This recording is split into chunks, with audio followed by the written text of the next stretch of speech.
Turn this off then before you get there.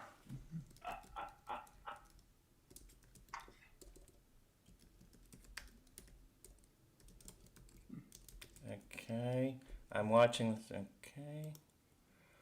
All right, I am just testing. Can somebody hear audio over? Unfortunately, all we hear is you. Yeah, trust me, I apologize. I'm sorry.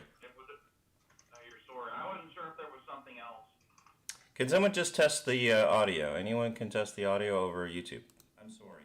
Oh, it's working. Never mind. Okay. Yeah, it's working.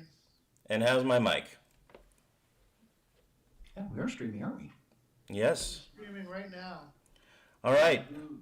Let's do this. 3, 2, 1. We have a very special holiday introduction, including a special holiday announcement and poem from David Ladd.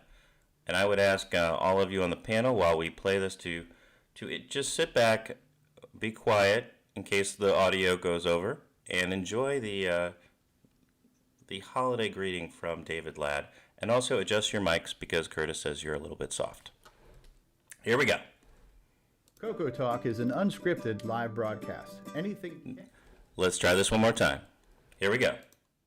You are watching CoCoTALK, the world's leading weekly video podcast, featuring the Tandy Color computer. We spread the love to the past, present, and future for all models, including the original color computer, the CoCo 3, and the world-renowned exclusive French-Canadian CoCo 2, the Radio Shack. 8-slot MPI, floppy drive, CoCo SDC, Sound Speech Pack, Orchestra 90, RS-232 pack, modem pack, Super IDE. You start adding all those together if you want them all usable at the same time. Well, guess what? You just went over the 4-slot MPI. Sierra Online reminds you this holiday season to multitask safely. Make sure to use a Tandy Color Computer 3 with OS 9 operating system. Don't try this on a 6502. Hello, I am David Ladd, and you are watching CoCoTALK.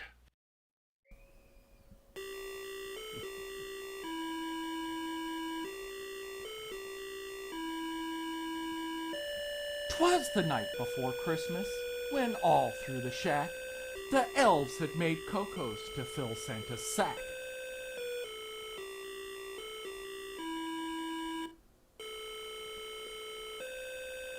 His truck was stacked up to the ceiling with pride, in hopes that Saint Nick would soon take a ride.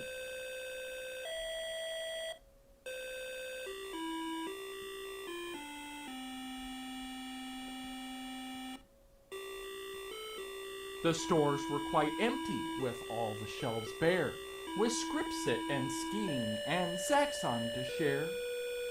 Charles Tandy then opened the doors with a snap, as Santa poured out his delightful burlap.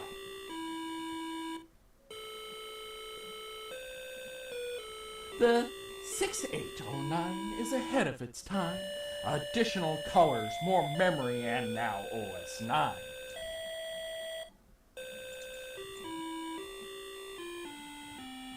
With that, Mr. Kringle took off in his sleigh and vowed to return with more goodies one day.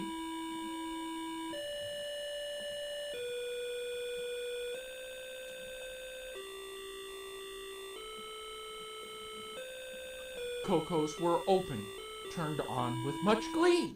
But wait, something's missing. There is no floppy. The Tandy Color Computer 3. Available from Radio Shack. Merry Christmas, everyone!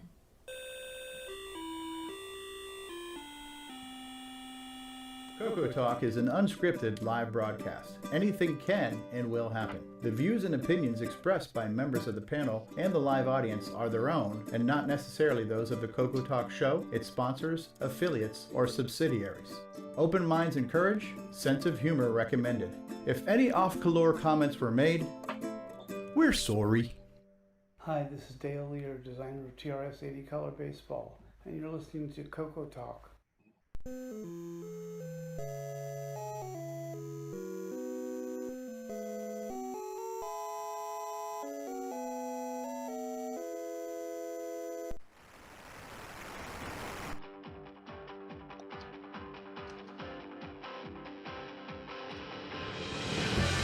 This is CoCo Talk, the world's leading live talk show featuring the Tandy Color Computer. It's time to drop your socks and grab your real-time clocks, and let's rock. CoCoTALK is rocking the 8-bit world, keeping the Tandy flame alive. We may be mocked, but we'll never stop, cause CoCoTALK is rocking the 8-bit world.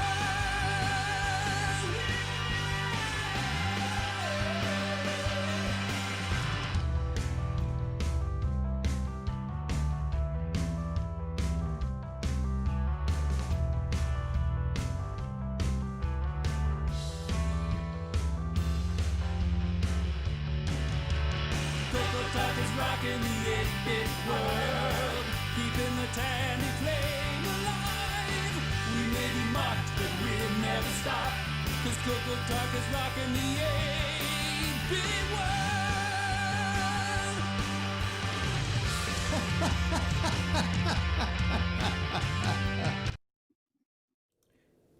And we're back. Welcome to CoCoTALK, a CoCo Christmas. We've got a panel of luminaries, legends, and Nick Marotta. You started out so nice to me, and then I'm not sure what you did about Now, there was some sound issues for us on the Zoom, but I'm not so sure that went through to... I think the stream was fine. I think the stream was fine because I was having some issues in Windows before the show. But I think OBS was sending out the sound. So it sounds like it...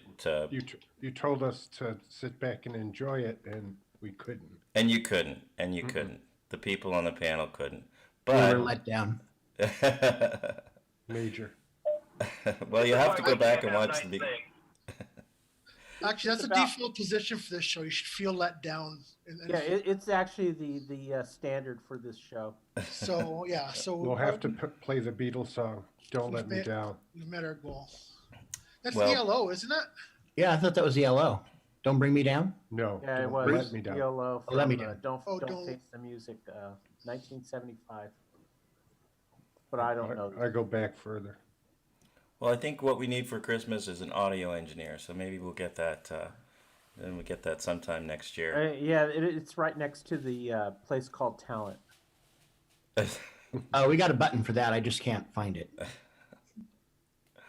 Well, anyway, somebody, it seems like Stevie Stroh was very moved by David Ladd's Christmas greeting. So it was a joy to produce, let me tell you. Well, let's talk to our panel. In his Christmas red, Mark Overholzer. How are you doing? Hey, yeah, glad to be here as usual. And I was thinking we're going to be kind of thin, but looks like we got a great crew, and including a few new people. That's right. We sure do. I'm going to save our special guest for last, but certainly no less special is Timberman himself, Ron Delvaux. Hey, everybody, how's it going? Yahoo! It's going to be 73 today. Yes, it. I can take it. And no rain. And no rain, right? That's right. Well, don't rain on his parade. Mark B is our backup streamer, engineer, reminder of to turn on certain cameras and turn off certain other things. An all-around good guy and ready for Christmas in his coconut T-shirt. Mark B, how are you? Hello, everybody. Happy to be here. And again, we're scooting around the Hollywood Squares here.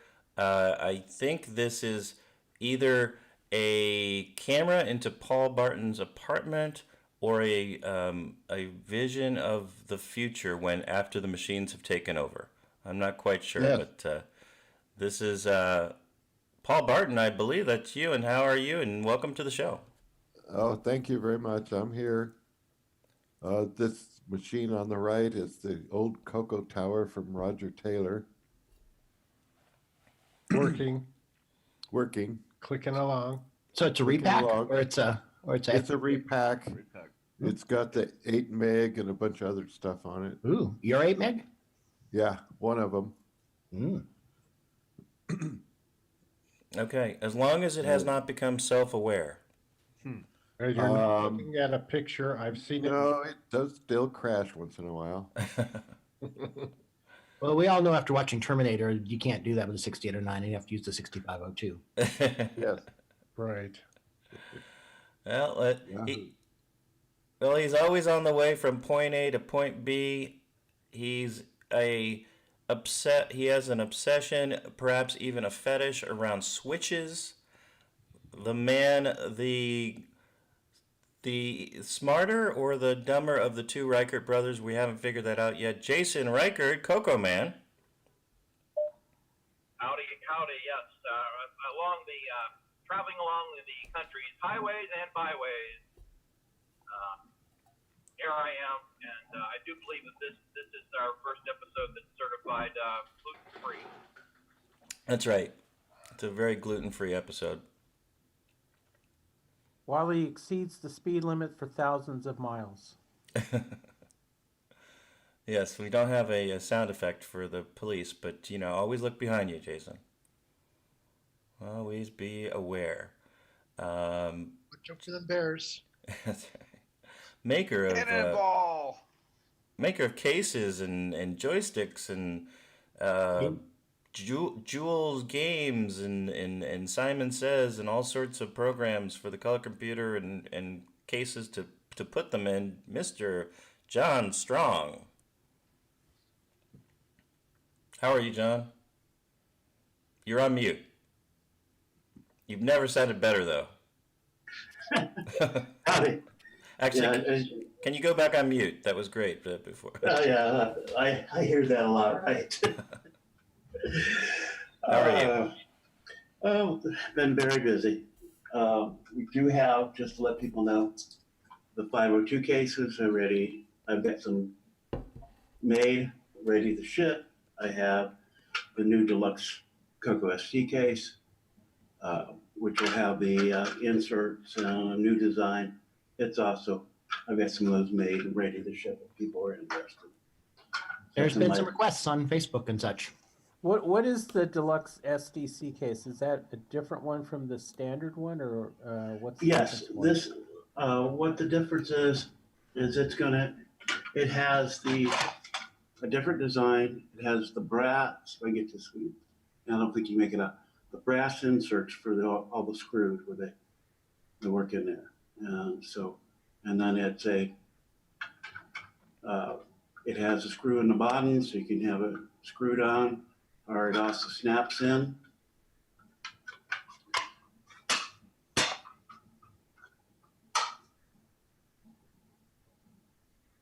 If you want a more permanent, you can do the screw on the bottom. And what's the cost on that one? It's $20. Okay. Yeah, it's a little more expensive than the others, but it's basically matching what I'm doing on this with the extra inserts and things. A few more things to go wrong, so got to account for that. But very nice cases. I'm slowly converting some of my designs to use those inserts. John, does it have lettering on it? No, it does not. Are you still taking orders for the MCX 128 case? Yes. Excellent. Yeah, I don't know. The only thing that I'm not really currently making available to hand is the old style CoCo SDC case. We have some blemish ones in stock. The new ones I'm going to go forward with printing these. And they just come in white, correct? Or is there other colors that are available? Generally, I just do white and black. Sometimes I'm running some other plastic, or I have nothing running and I can be talked into doing another color that I have in stock. The big reason I don't switch just any colors is because that color bleeds through when you change rolls. So I end up throwing a case or so away sometimes if I change colors. So that kills the profit margin on the case. All right, So, well, so those type of cases go to the aisle of misfit toys, then, correct? So they go to, if they're good enough, sometimes they go to a fest, and so does a blemish, and that's if the problems are minor. I have one of those. Yeah, it's just cosmetic, it's basically what I do with those. It looks, it's got a little bit the wrong plastic color in it or something like that. Yeah, but John, can't those be painted? Call it art. And then you can paint those, you can do whatever you want with them, but I don't. Tape a banana to it. You're worth millions. And so it just, by the time I get, if I add much more time to it, it's not going to be worth the effort on it. Okay. And I'm trying to keep it reasonably priced, and make a quality product for people. David Ladd has a couple of these SDCs. He actually has a blemished one, and he's really like it the way it works, and so do I. So. Okay. All right. Well, if you want to go into any of this in more detail, just jump in, and we're going to loop back around and do some news and. Just trying to do that because again, I've got trying to get set up to do some CoCo stuff here, but I got a few chores I've got to do around the house before I can get to that. Honey-do list. You have a honey-do list. Oh yeah, and I got my CoCo-do list too. So. Okay. Thanks, John.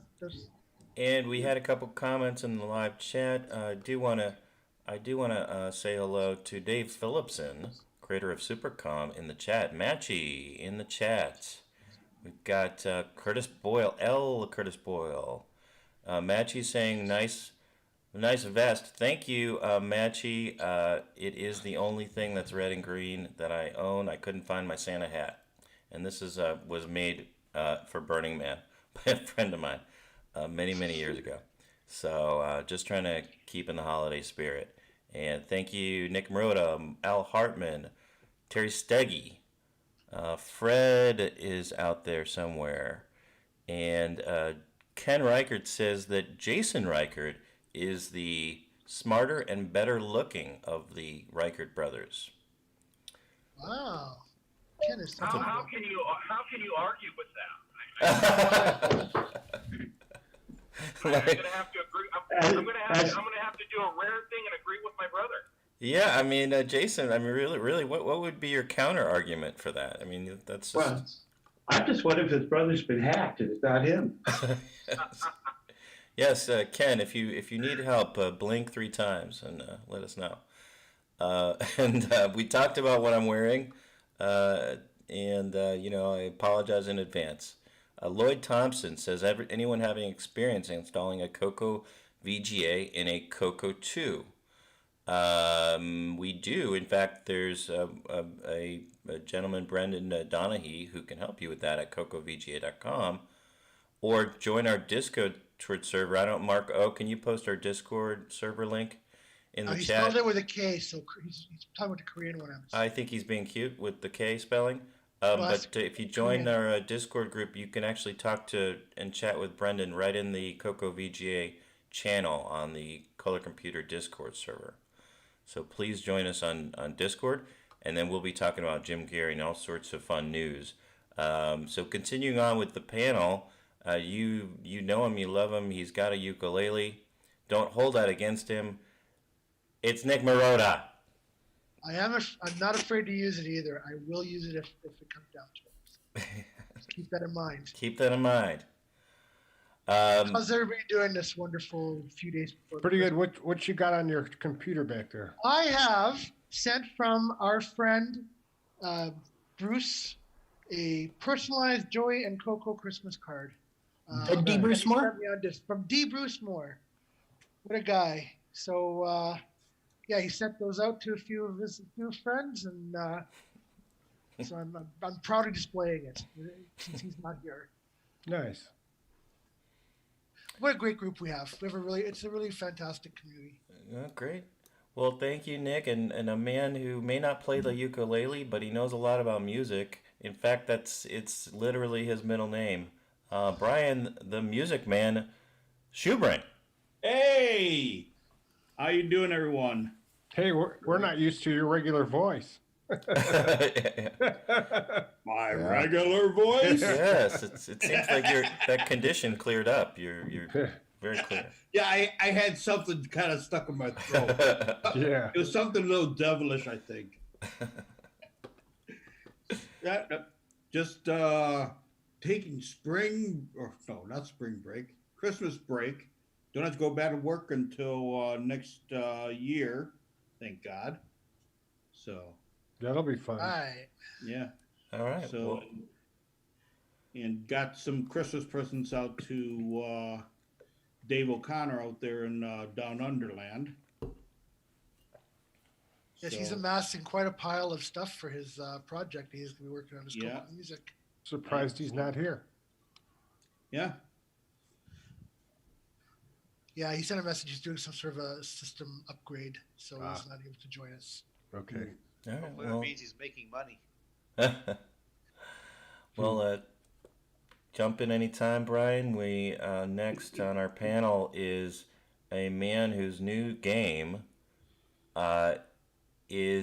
actually has a lot of Christmas colors in it, but it is not specifically Christmas themed. Although if the aliens did attack on Christmas, you would want to have a Gunstar available.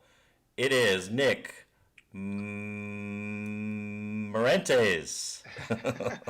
Had to think about that. In this corner. The other neck. G'day, everyone. Yep. Just here, we're sweltering in the heat over here at the moment. But can we get a crikey? Crikey. So do you guys sing Jingle Bells down there? Like, what do you do for Christmas? It's like all hot down there. Well, it's a theoretical thing. Yeah, well, we turn the TV on and watch all the American Christmas shows showing reindeers and snow, and you open the window and it's a blistering hot day outside. It's all fake news. I spent one Christmas in California and I hated it because there was no snow. I did spend a Christmas in Brisbane actually, and it was like over 100, and it was really 150. weird. We took a trip to Sydney. It was 115 degrees Fahrenheit, 45 Celsius. Yeah. That'll melt your Christmas balls, Nick. Boy, I hate to see what it's like down there in summer. That'll yellow your cocoa cake. Huh? Yeah, you should see it in summer. June, July, it's yeah. Nick, will we have a game on segment or anything that we should go in? I know you're putting the finishing touches on your masterpiece.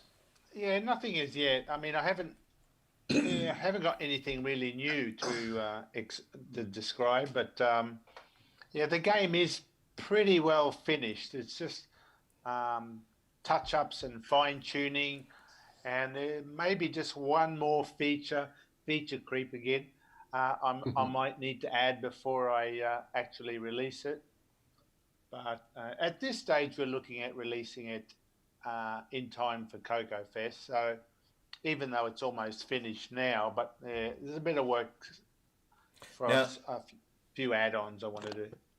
Now, if you waited for Jim Brain to release his CoCo SDC extender, you could support the audio chip, so that would make the release sometime in 2024, I believe. So that would give you some extra time. We kid, Jim Brain. Don't forget the Delvo Beta Testing Center. Yes. You know, Nick, I felt a little vindicated earlier this week when somebody else posted about the difficulty of Popstar Pilot. Yes, I saw that. So I was like, yes, it's not just me. It's not just me, but once you get over the first learning curve of it, the rest of the levels will get a lot easier. But somebody who knows a few things about making levels, you see how my segues work? That was an amazing segue. Yeah, thank you, Nick. You took a course, didn't you? Yes. Correspondence course. Yes. Nick Marotta cashed the check, I can see. Yes, thank you. But someone who knows a few things about levels and has made last year released something called Digger 3 Holiday Preview, has an amazing level called the Bat Cave that I was able to get past after an entire afternoon, and which I then died in the final level of level 5. But we might play that a little bit later on in the show. And he is working on the final official release of Digger 3 and an all-around personality in the community. I'm sure he'll have some words of wisdom for us today. Chet Simpson, are you out there? Yes, I am. I'm sitting here enjoying a nice little game of Shanghai at the moment. I wasn't sure what that last word was going to be, but I'm glad it's Shanghai. Yes, Shanghai is an awesome game. Indeed. So, what's your overall? What you have some Christmas plans, or you're going to be working on Digger, or what's going on? Yeah, I'm gonna have breakfast with the family tomorrow, and then I'm gonna do some level design and get some things out of the way, and then I've got some holiday time coming up that I'll spend split between doing some family stuff and working on Digger, get some of the final touches, the list of levels out of the way, and all of that last minute detail kind of thing that has to be done on these kind of projects. Okay, well, we'll probably be talking to you during the news segment. I think we've got we're going to do our special guest. We're going to take a break here in a second and talk to our special guest, and then we'll do news, and that's when we'll probably talk about Digger 3, but just jump in as needed. Indeed. All right. Well, don't forget the dumpster fire there. Believe me, who could ever forget the man who coined the term dumpster fire, and we all thought it was a pretty accurate description of the show. Richard Larbieski, boysontech.com. Yay, I'm here. I must apologize. I tried really hard to do a Christmas card, but the fire department wouldn't allow me to put a dumpster inside the fireplace. So. Well, Richard, for you, this sounds like that you're in a good mood by your standards. Oh yeah, yes. My people skills are on full blast right now. Oh, you almost sound pleasant. Yes, I know. Shut up. All right. Well, with that, there's who just joined? Who's just joined? Oh, I forgot to say please. Oh yes, please. Oh, that's all the difference. Oh, okay. All right. Well, I think we've introduced everybody except our special guest. So we're going to take a commercial break, and we will be back with Mr. Bill Pierce. We'll be right back after these messages. Radio Shack has something for everyone this Christmas. Like an AM/FM clock radio with snooze button, brightness control, and battery backup. Only $29.95. Or a stylish telephone with one-button memory dialing and handy hold button. Just $69.95. For real convenience, get a cordless telephone. Use it anywhere in or around the house. On sale for $99.95. Radio Shack. This Christmas, it's your electronic wonderland. The Bakers. Now they like a family present. Let's see now. Tandy's color computer system with its own carry-home pack. That's a family affair. Wow, Dad. A color computer. A computer cassette recorder. And Aussie Accountant. That's for me. And OzQuiz for my school project. And 2 joysticks. And a viewed game. Okay, who's the expert? Me, Dad. Thank you, Tandy. Sam. Every Christmas, Santa's little helpers go shopping at Radio Shack.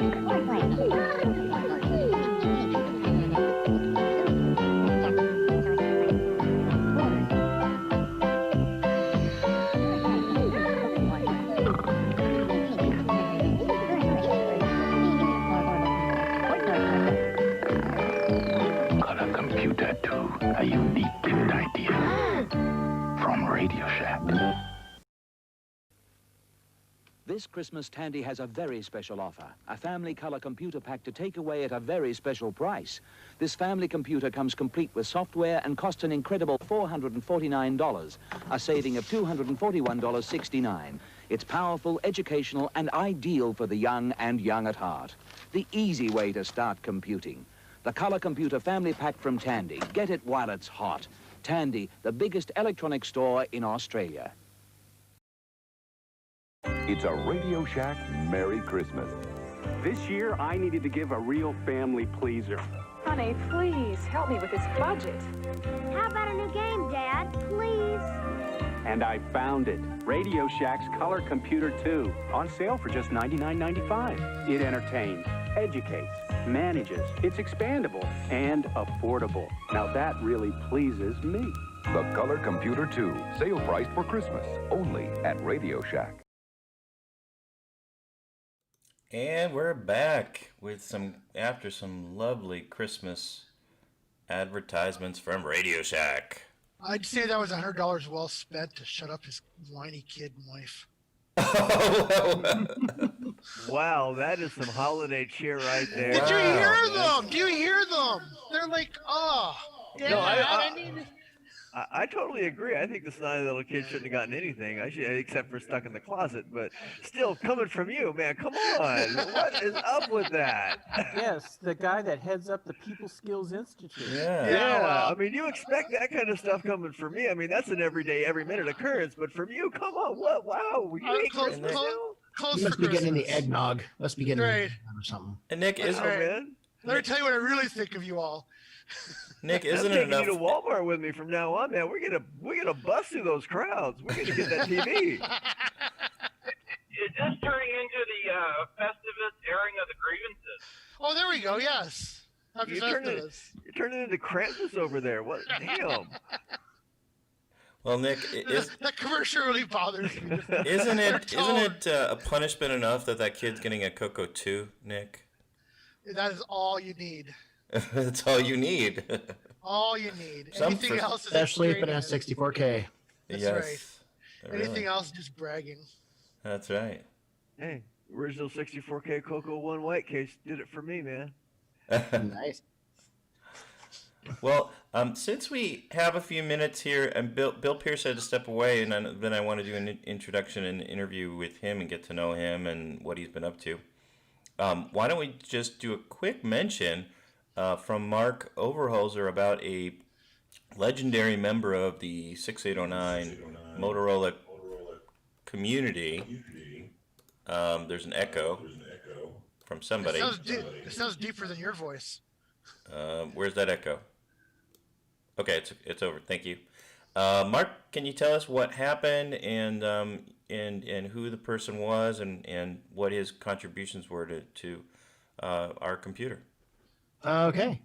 So the man in question is Chuck Peddle, who he kind of started his career in microcomputers, working for Motorola. Yeah, I understand he helped develop, I think it was the 6821. It was one of the peripheral chips to the 6800. He wasn't on the original 6800 team, but after he helped develop the hardware, then Motorola put him on the road talking to customers about using their new line of 6800, family of stuff. And he got a lot of pushback. At the time, the 6800 was $300 a chip in quantities of one. And a lot of pushback saying, it's kind of expensive. We need something about 1/10 the price of that. So anyway, he kept going back to Motorola management saying, there's demand here, but we need to get the price down. And they weren't interested. And so he kind of got frustrated after a while. And so he talked 7 other Motorola engineers into leaving with him. And they went to a little company in Valley Forge, Pennsylvania called MOS Technologies. And they developed the the MOS Technologies 6501 and 6502, which they sold at, I think it was the the 75 West Coast Computer Fair for $20 and $25 each. Anyway, and so those who are familiar with those, Atari bought them, Apple bought them, Commodore bought them, the Acorn, BBC Acorn. Anyway, a lot of systems. Anyway, Chuck was the guy who basically, pushed forward low-cost microprocessors and really got the springboard of, microcomputer systems coming out. So anyway, I guess he died on the 15th of December.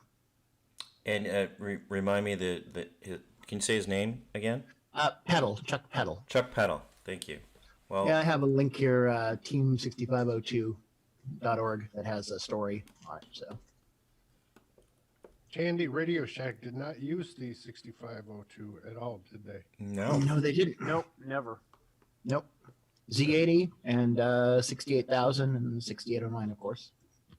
But like I said, he's had he had an intersection with Motorola and really helped push a lot of the stuff forward. Yeah. All right. Well, we are grateful for his contributions, and he'll definitely be missed. Al Hartman said he helped develop the Commodore PET and also the Kim 1, which was a trainer. Motorola had something similar that they developed too for the 6800 family. Okay, well, he changed the world with a processor that was actually affordable and could go into these home computers. Right, basically established that there was a market for that stuff, and then, as time went along, more expensive processors came out, but it was worthwhile pursuing those because they knew there'd be demand for such things. So, yep, one of those tipping points in history. All right.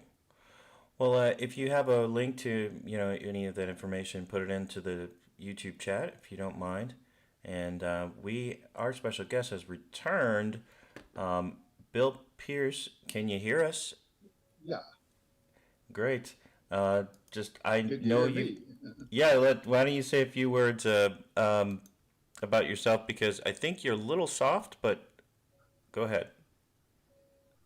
Well, I've been working with the CoCo since probably about late 1984, I think it was.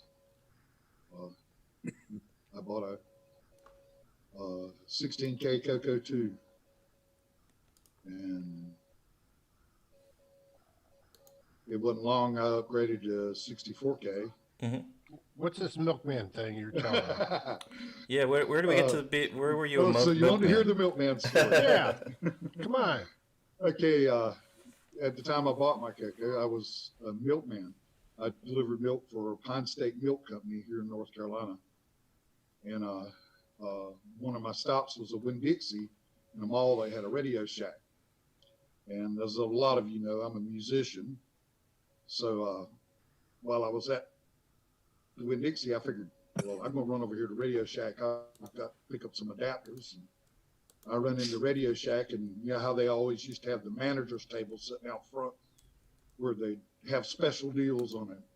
Well, sitting on the manager's table was this little white box with a keyboard in it, and had this cartridge plugged in the side of it. And sitting behind that was a little color TV. And coming out of the cartridge was a cable going over to one of the stereo systems, and it was playing the William Tell Overture. And I knew the manager very well. I had bought many adapters and speakers from him. And so he come over to talk to me. He seen me looking at it, and he explained to me what it was. And the cartridge was the Orchestra 90.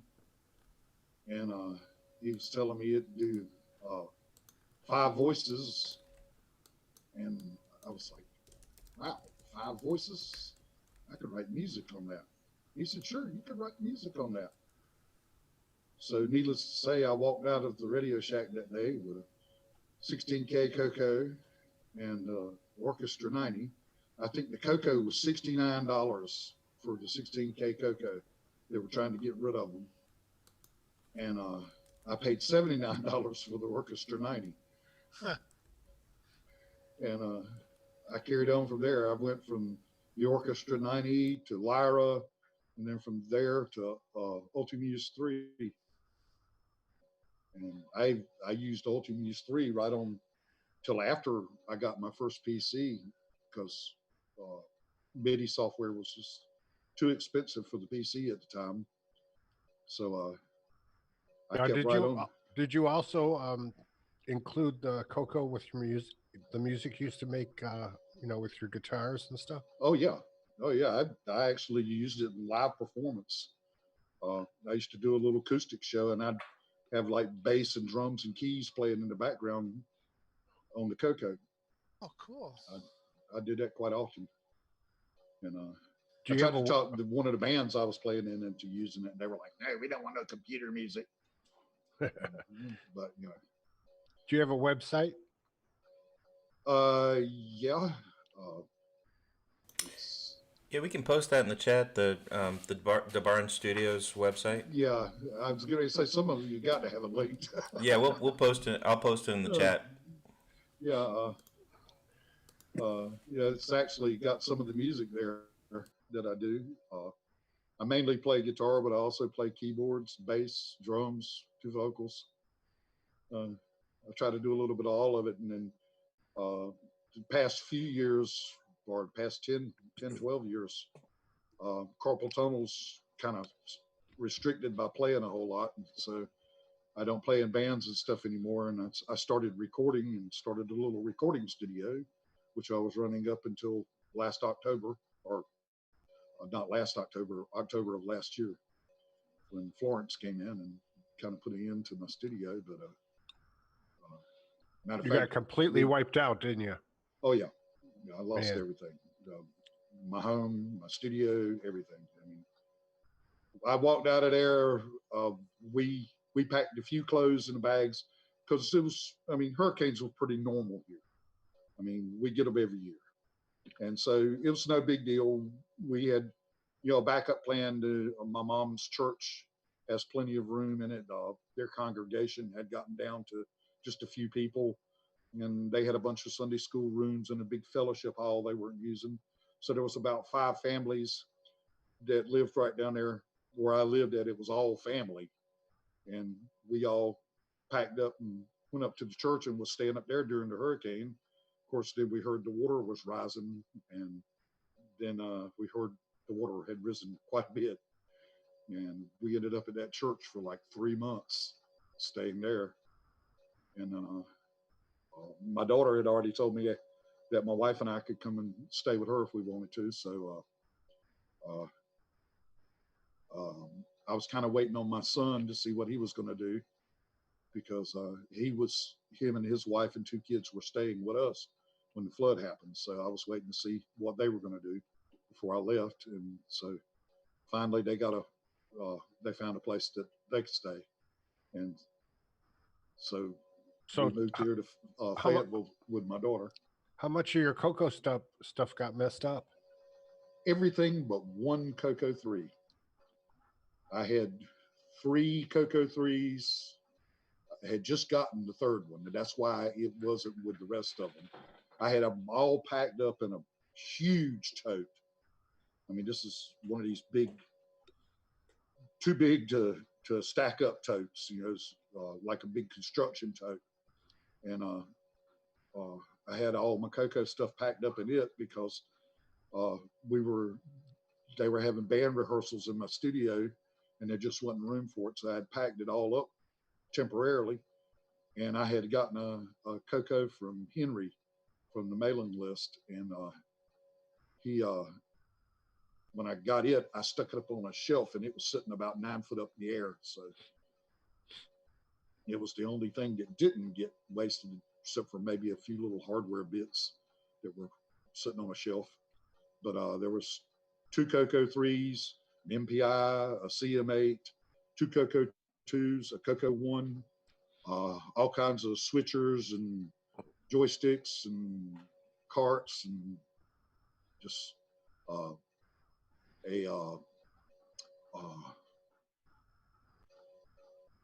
can't remember what kind of hard drive it was. It was the hard drives no longer worked, but I still had the controller and all for it. Which, matter of fact, I think the controller is still sitting on the shelf, so it might be okay. So does your house still exist? Only it's completely... Yeah, it's still there. It was a mobile home, and it's trashed. I mean, it's the sheetrock's just kind of hanging there, and the water got up 5 foot, or about 5.5 foot on the inside, and you consider it set about 3 foot up off the ground. So the water was over 8 foot outside. And it's hard to imagine your yard being 8 foot deep in water. Yeah. And everything you own floating away. Is that when you moved from developing on hardware to doing most of your development on VCC? No, actually, I've used VCC all along. I always had the hardware sitting there because I keep everything connected through DriveWire.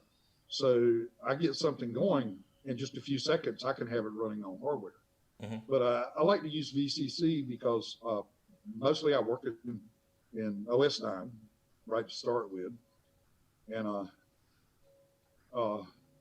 the editor that I use in VCC, I can overclock VCC, and the editor is instantaneous, and it's just like typing on a PC. So it makes it a whole lot easier when I'm sitting there working. 25. And so you accelerated to 25 megahertz? no, I run it at 89. Oh. Now, if I'm using the CoCo 3 FPGA, I'll run it at 25. Matter of fact, that also survived. My CoCo 3 FPGA. It was sitting on my desk in my studio, but it was in the cardboard box that had been shipped to me inside the foam inside, in plastic. And the box floated because of the foam inside of it. And the foam got damp, and everything in it got damp but didn't get wet. Yeah. And, in looking at it, the only thing I see that I'm probably going to have to clean up before I start it up is the pins on the switches. There's like 5 or 6 switches on the side of it, and the pins on the switches are tin, and they've rusted a little bit. So I'm going to spray them down with some contact cleaner and take a soft wire brush and kind of lightly go over them and clean the rust off of them. And other than that, it doesn't look like it's damaged at all. I'm hoping it'll crank right up. In the live chat, Dave Phillipson says, Bill helped me a whole bunch on the CoCo 3 FPGA wiki page. Thanks again, Bill. Yeah, I like Dave. Dave's a great guy. I've enjoyed working with him. We've done a lot of emailing back and forth when we were working on getting the Nitros 9 set up to go on the CoCo 3 FPGA. So what do you think of the ease of use version? I am glad they're doing what they're doing, because I applaud Curtis and Bill. They're doing great work on it. But as far as it being easy of use, I don't see it. Because you boot up an OS 9 and you use the keyboard. Yeah, right. You do the same thing you always did. It's still just as hard to make a boot disk as it always is. And that's the major downfall everybody has with OS 9 to start with, is a boot disk. Because you've got to have a boot disk personalized to your system. And that's been everybody's problem. Yeah, I think, and Nick Morentes, who's on the panel, could maybe comment, because it was his idea, or at least he pushed for it, is to get the casual user who wants to run some Sierra games and who wants to launch some OS 9 games without knowing anything really about the command line, that they can just go in and kind of click away, right, and try stuff out. But Curtis is also working on speed improvements that would benefit power users like yourself. So I think the goal is to eventually merge that into the main. Yeah, that's what Curtis has told me, and I'm looking forward to that, because I've played around with their speed ups a little bit, and it definitely makes a difference. If I can ever get my boot disk editor finished, then it would be great to have that on there. People could make boots in just a few minutes. Yeah, I mean, one of the things with your programs, you took over Ultimuse, and you have these, kind of mind-blowing features like being able to update over DriveWire, over the internet, which is part of my pitch for why, and when I'm talking to Dave Phillipson about Wi-Fi or other ways to have the CoCo always connected, I point to what you're doing to say that that's the future. That when we have Yeah. CoCos that are always connected to the internet, then you can do live updates and things like that. And I know Curtis wants to even do that with ease of use. Yeah. Yeah. You could even do FTP downloads. The only problem there is with that right now is a lot of your FTP sites are going to, certain levels of security to where you can't just direct download anymore. That was like, take Dropbox, for instance. I used to keep all my files on Dropbox because I could put a link up, people could download. Well, now if you put a link up in Dropbox, people go there, then you get offered to join Dropbox, and you got to agree to it. You got to do all this. It's not a direct download, so you can't directly download it to the CoCo anymore. And I was doing my internet updates from there, and luckily somebody in CoCo group offered me some free web space and basically told me it was kind of unlimited, put what I wanted on there, and I've started using that. And any links you see me post, that's where that's going to, is that website or that server. And if if you've got FTPs that don't have the security and the say like the CoCo archives, that's basically a website. That's not a FTP. So you couldn't download things directly from it unless you already knew the link in advance. Then I think you could actually download it directly, but you would have to know the link in advance. You can get a directory. DriveWire will do a directory over a normal FTP, which is really cool. I mean, you used to could do it on Artsy, and then Artsy beefed up their security, and you can't do it on Artsy anymore. It'll come back and tell you you don't have permission. I've even got security clearance on there to where I can move files around on Artsy. Alan, the guy who runs it, he gave me security a long time ago to do some cleanup on there, and I never got around to it. But I can't even download by putting my password and all in. I've tried all kinds of things. Now, is the latest version of Ultimuse on your website for people? Yeah, it should be. I probably need to update it because I found a bug in something on it. I don't remember what it was, and fixed it, and I probably need to update that. Okay, because it's not something you would normally run into, but well, for people that don't know what that is, can you explain what it is? Thank you, Ron. Ultimuse. It's a 16-track MIDI sequencer. It's software. Yeah, it's software. You can run MIDI out the serial port or out of MIDI pack or through DriveWire. I mostly do MIDI these days through DriveWire. I know Brian knows Ultimuse pretty well. Brian and I talk through email quite a bit. It's good to see your face. But it has what is it? 7 different staff types in the latest version, I think. And you can have as many staffs on screen as you want. So you can basically do out arrangements. You can put horns on one staff. You can put, guitars on one staff, bass on one staff, percussion on one staff. And it's pretty amazing what Mike put into that software. I mean, and then you look at the source code and it's mind-boggling. I printed up the source code at one point on just standard 8x11 paper, and I only printed one side of the paper, but printing up all the files in the source code, it took a 5-inch binder to hold all the source. Wow. It is huge. There's over 150 files in the sources, which make up 13 actual files. But Mike's pretty much a genius at C programming. And in terms of connectivity, so if you're using DriveWire and you're running the MIDI over DriveWire, so what are you doing on the PC? Are you? There's all kinds of software synths synthesizers that you can download. On Windows, Microsoft has one built in. Is the Microsoft GS software synth. DriveWire, I mean Java, the Java that you download to run DriveWire on also has one. I think it's called the Gerbil synth. And then there's all kinds of free synths you can download on the internet.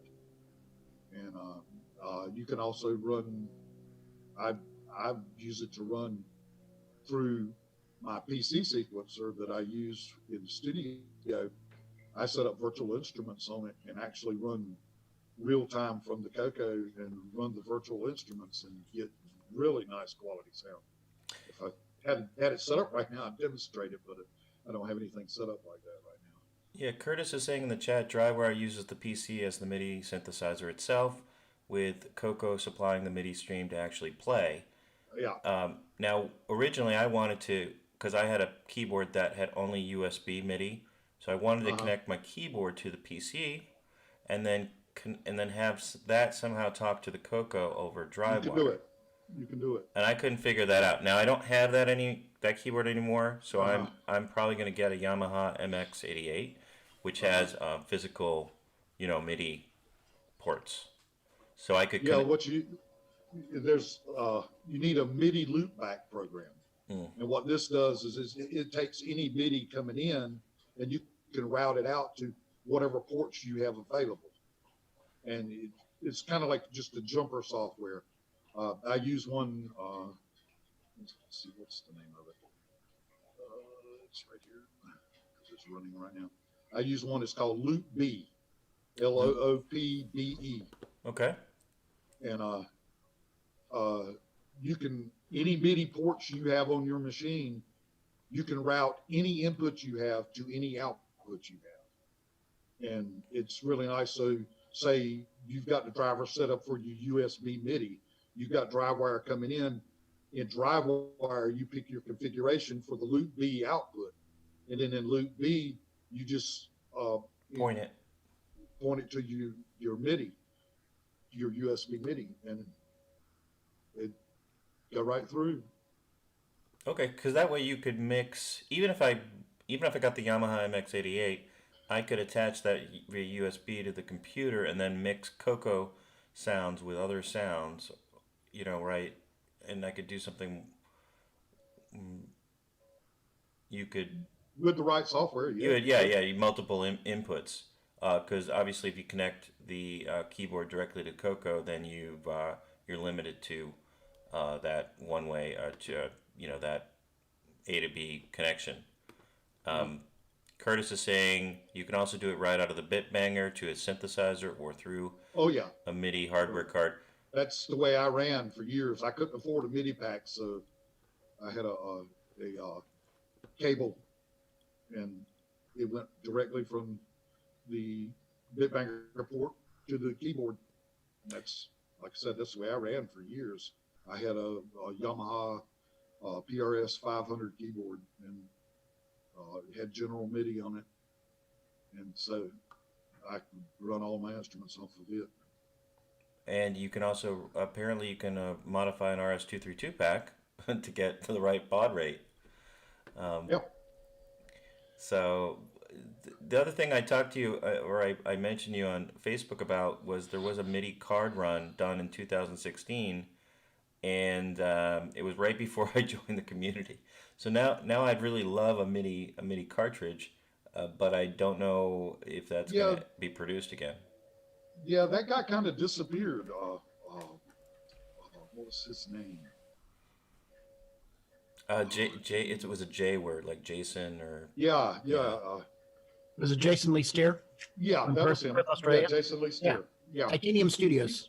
Yeah, he just kind of disappeared all of a sudden. He was talking about his MIDI packs one minute, and the next minute you couldn't get a hold of him. Yeah. And I was hoping a lot of people got MIDI packs so that they'd be more interested in the MIDI, because I thoroughly enjoyed doing it. So, Bill, do you have a lot of music that you've done that you've recorded and you haven't distributed, or just for your own enjoyment, or what? I did have a lot of stuff, and I had a major hard drive crash with no backup on a terabyte drive that I had, and it was basically just about full of original music and cover songs and stuff like that, and plus stuff I had recorded for other people, and did the normal thing of no backups, and the hard drive crashed, and I lost all of that, and so I've kind of started over now. I've got a new drive with no backups, but yeah. You haven't learned a bit, huh? No, I like living on the edge. You know, musicians don't have no time for no stinking backups. We're writing music. Yeah, I'm sitting here, right here behind me. There's like about 14 guitars sitting there, and there's a big keyboard sitting on the counter right below where those tools are hanging behind me on the camera. There's a big 88 key keyboard sitting there, which right now it's being repaired.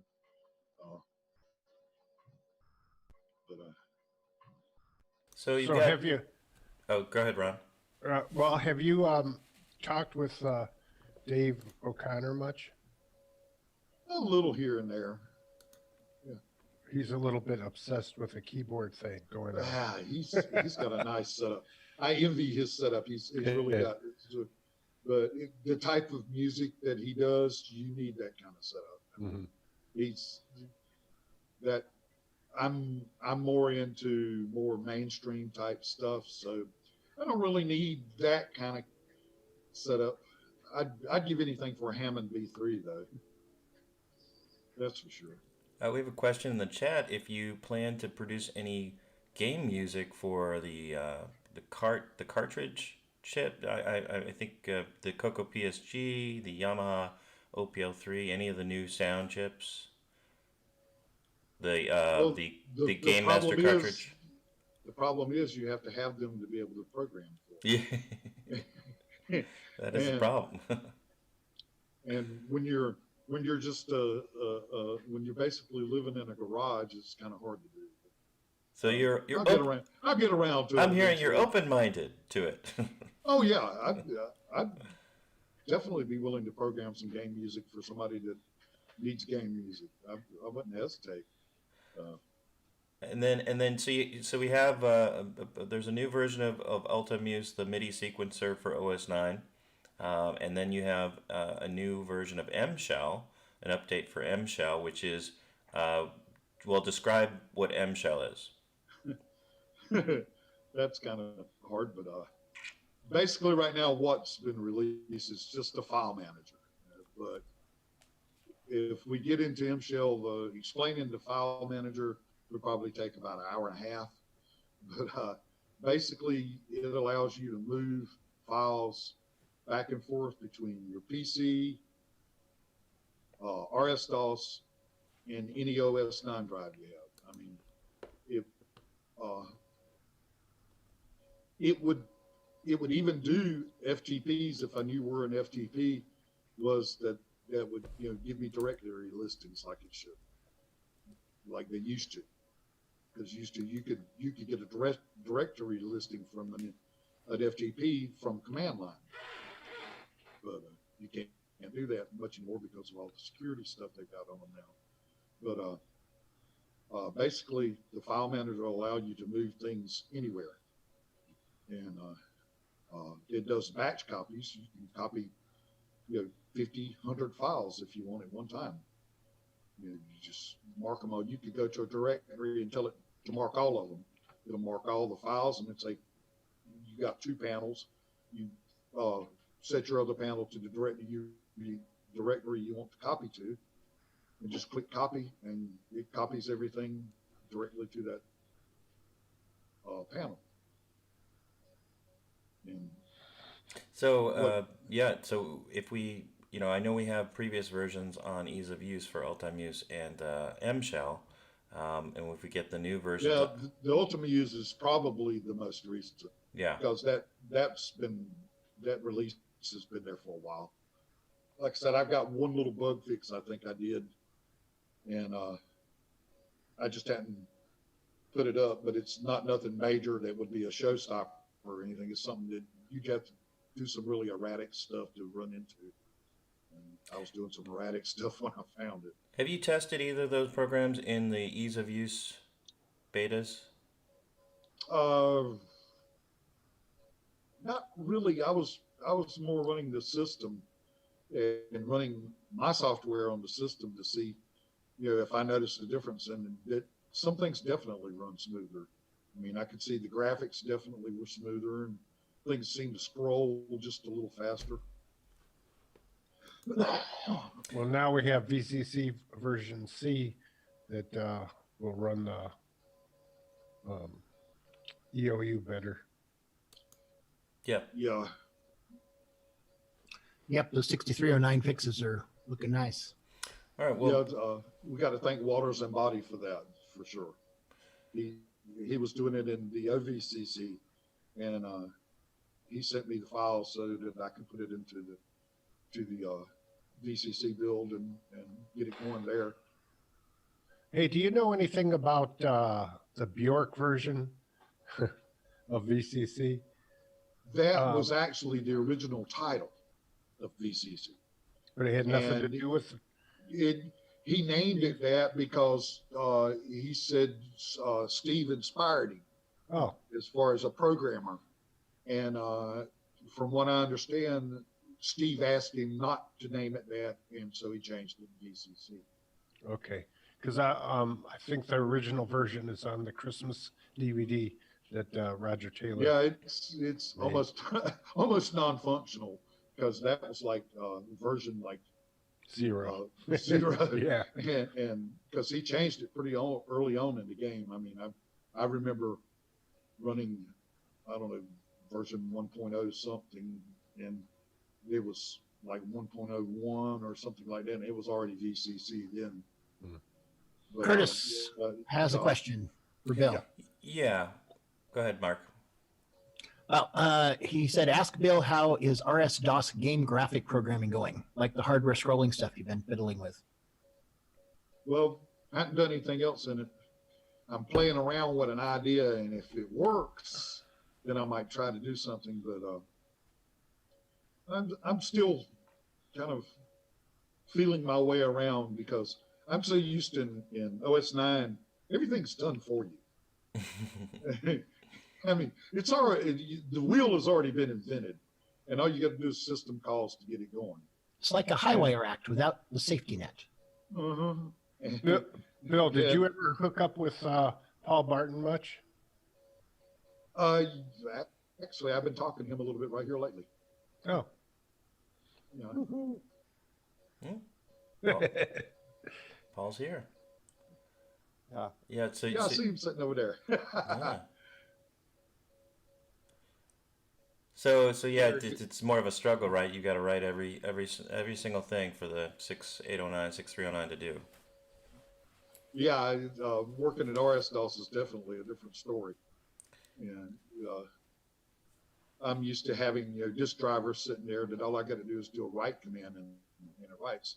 And instead, you've got to interface either into RS-DOS or write your own code for disk drives. All that stuff gets monotonous after a while.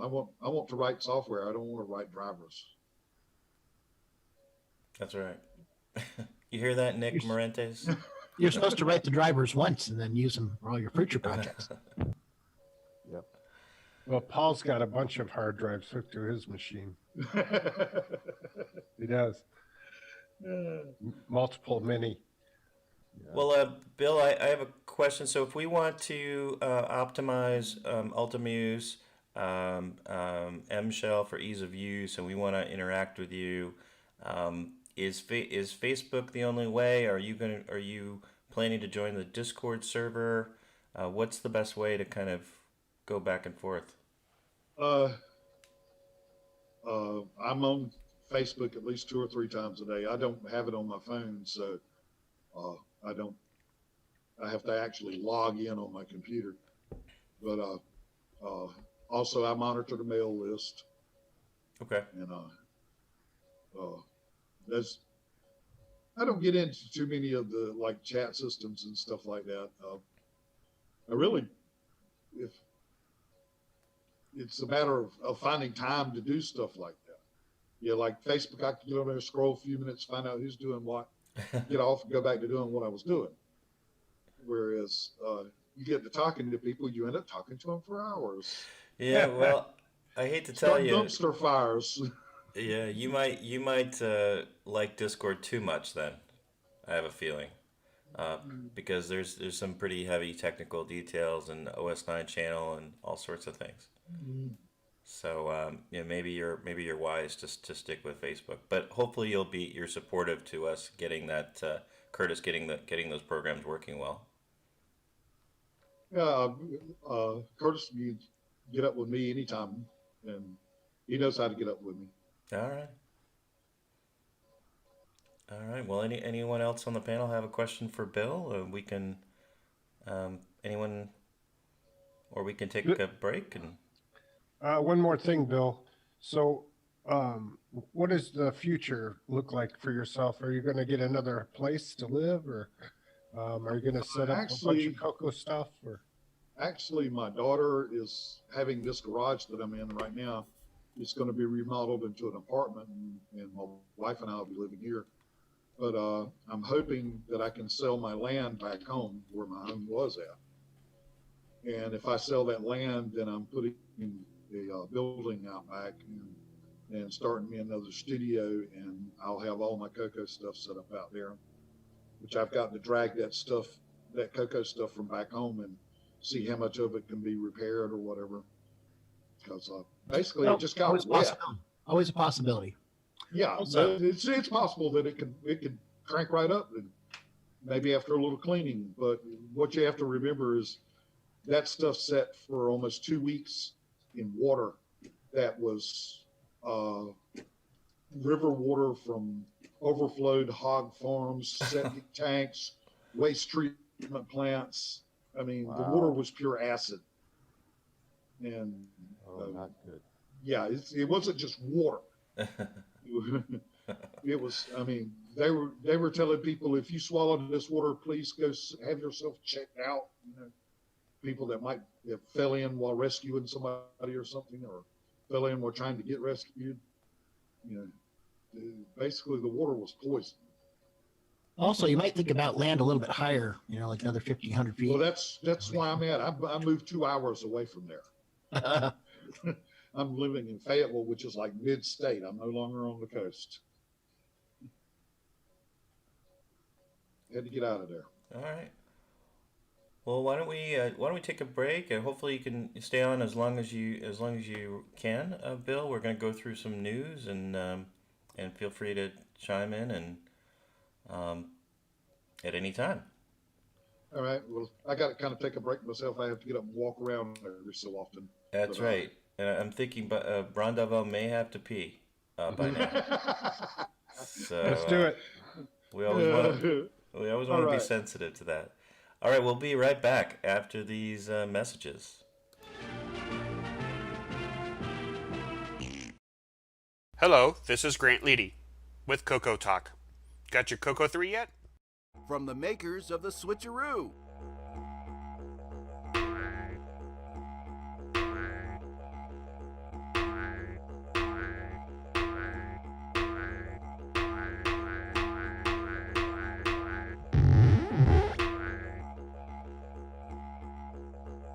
Wallaby cable, Color Computer 3 dual RGB cable.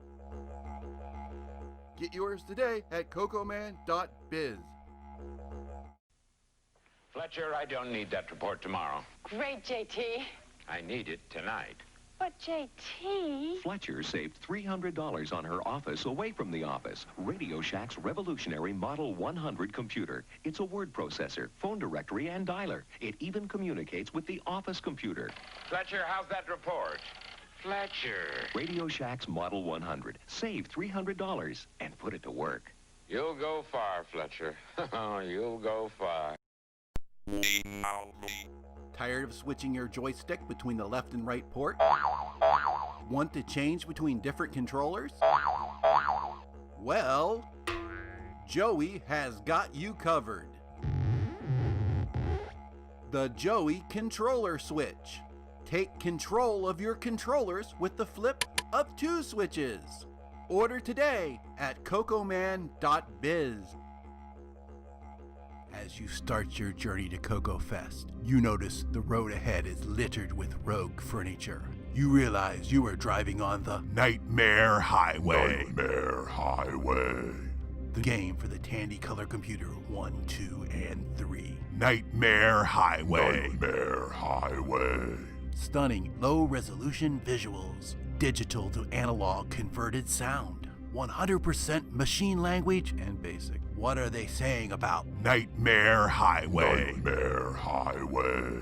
Steve B. York says, of all the games released this year, this is one of them. L. Kurt S. Boyle says, this will not be on my site. Nick Marionette says, crikey, look at the size of that croc. Get your complimentary copy of Nightmare Highway. Nightmare Highway. At cancanmakeit.com. If you got it for free, you paid too much. And we're back.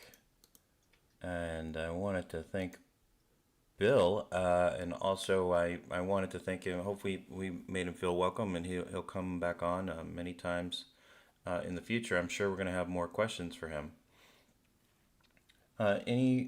Anyone else have anything they want to jump in with, or I think we can maybe go to news. What is Brian? You good?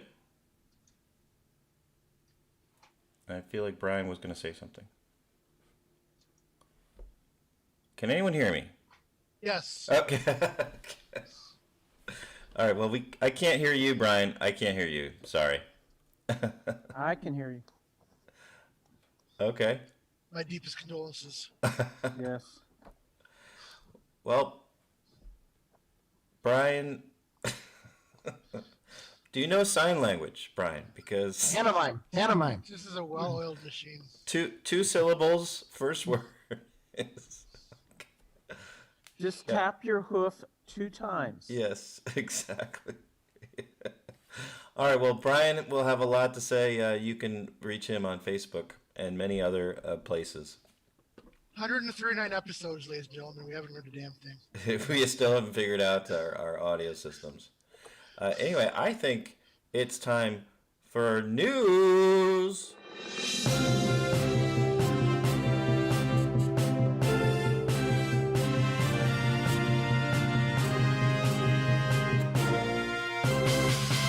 And now a Muppet News Flash. L. Curtis Boyle could not be here today, so you'll be hearing from random members of the panel. Okay. What a quality show. That's right. So let's. I am going to try something that could be very dangerous. So let's see here. I am going to try to share. Okay. Do people see my screen when I do that? Swell foop in multiple windows. Okay. So then that's good. So now I want to do. I think I want to do this. Okay. Does that look okay, Mark, under the circumstances? Did I lose you, Mark? Yes, you did. What do you want me to do? That's our producer, Mark Overholzer, right there in the booth. Okay, Mark, does this look okay? There's no infinity effect or anything like that? Looks fine to me. It's a stable picture. Okay. Yep, and stream looks good too. So. Okay, thank you very much. First on our news. Yes? Make it so number 1. Yes, sir. First on our news story, and then I'll increase the size of the video here. Henry Reitveld has a video showing him using the direct modem pack on his Tano Dragon, using the CoCo SDC with Dragon ROM, and connecting with a CoCo with an RS-232 pack, and then communicating between the two. So let's give a look-see as to that. Yeah, do share just your browser window. Yeah. Okay. I'm back. Oh, there is. There you go. Okay, Mark. Can you? What are we doing here with this? What are we communicating with? Oh, this is Henry Reichfeld showing using direct modem pack on his Channel Dragon. Is that what this is? This looks like a game. It looks like a game. Maybe it's a network game. No, this is item number. This is item number 2 you're looking at right now. Ah. Oh. Somebody jumped the gun, so to speak. Ah. Let's try this again. Professional show, everyone. Here we go. Let's And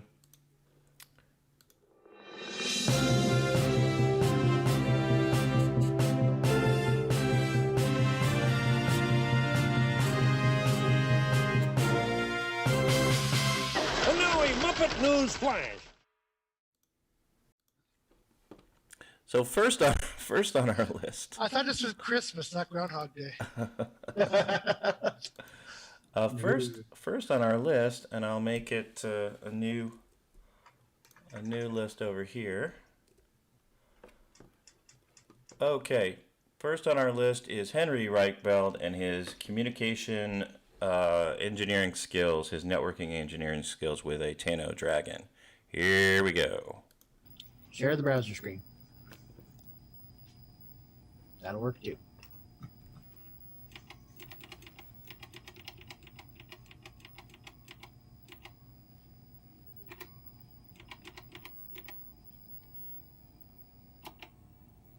Okay. An authentic CoCo keyboard? Sounds like it. Sounds like it. Okay, we got the second computer here.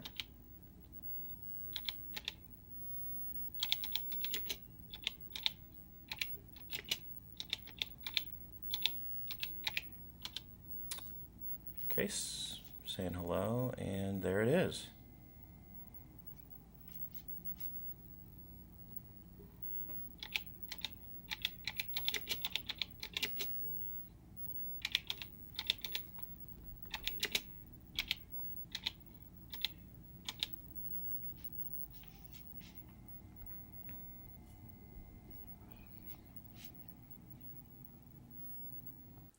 Okay. All right. He was using the Direct Connect modem pack with his Tano Dragon and CoCo STC with another CoCo. Great job there. And we will go back to Jim Gary has an update to his MC10 game Swell Foop. You may have seen this earlier in the show, which is a low-resolution game originally for the VidPack C7420 and has gameplay similar to Todd Wallace's upcoming CoCo 3 game, Click-O-Mania. And this version is slightly sped up. And it's a newer version. And so we'll look at that. So if it's similar to the Lord Dragon's game for the CoCo 3, you're picking out colors that have corresponding blocks of colors next to them. And then I guess these are going to drop, right?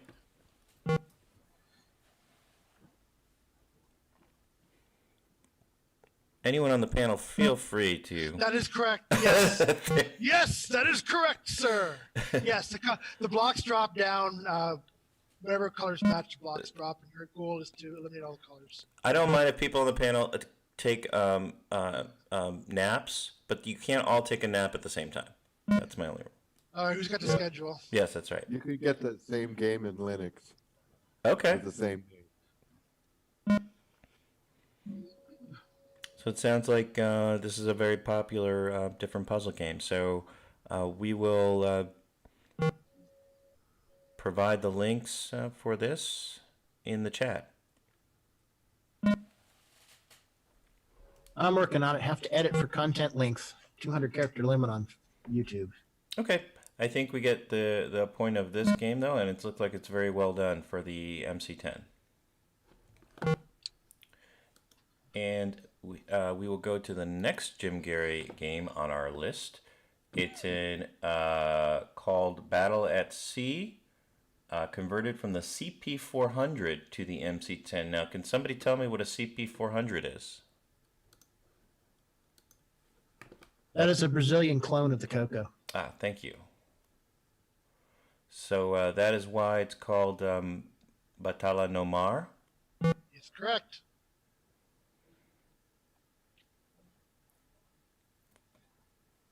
And it is amazing what Jim can do on the MC10. It is. Now, Hey, Nick Mariota, feel free to be color there because I'm trying to post the links and stuff for these things. So. Yes, Nick Mariota, don't be shy. I don't know a whole lot about this game, but yeah, definitely. There's been a bit of a resurgence in MC10 interest in our group. Other people have been. I think it really helps that Jim Gary is doing so many conversions and stuff. Yeah. And think about a platform. It's like, well, what is there interesting? Oh, there's tons of stuff that's interesting.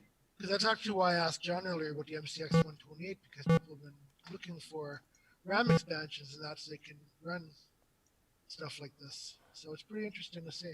Yeah. Well, Ed Snyder started out with the MC10 on his various projects, and then look where he is today. He's creating motherboards and all sorts of things. So Jim, Gary, you can get those games from him.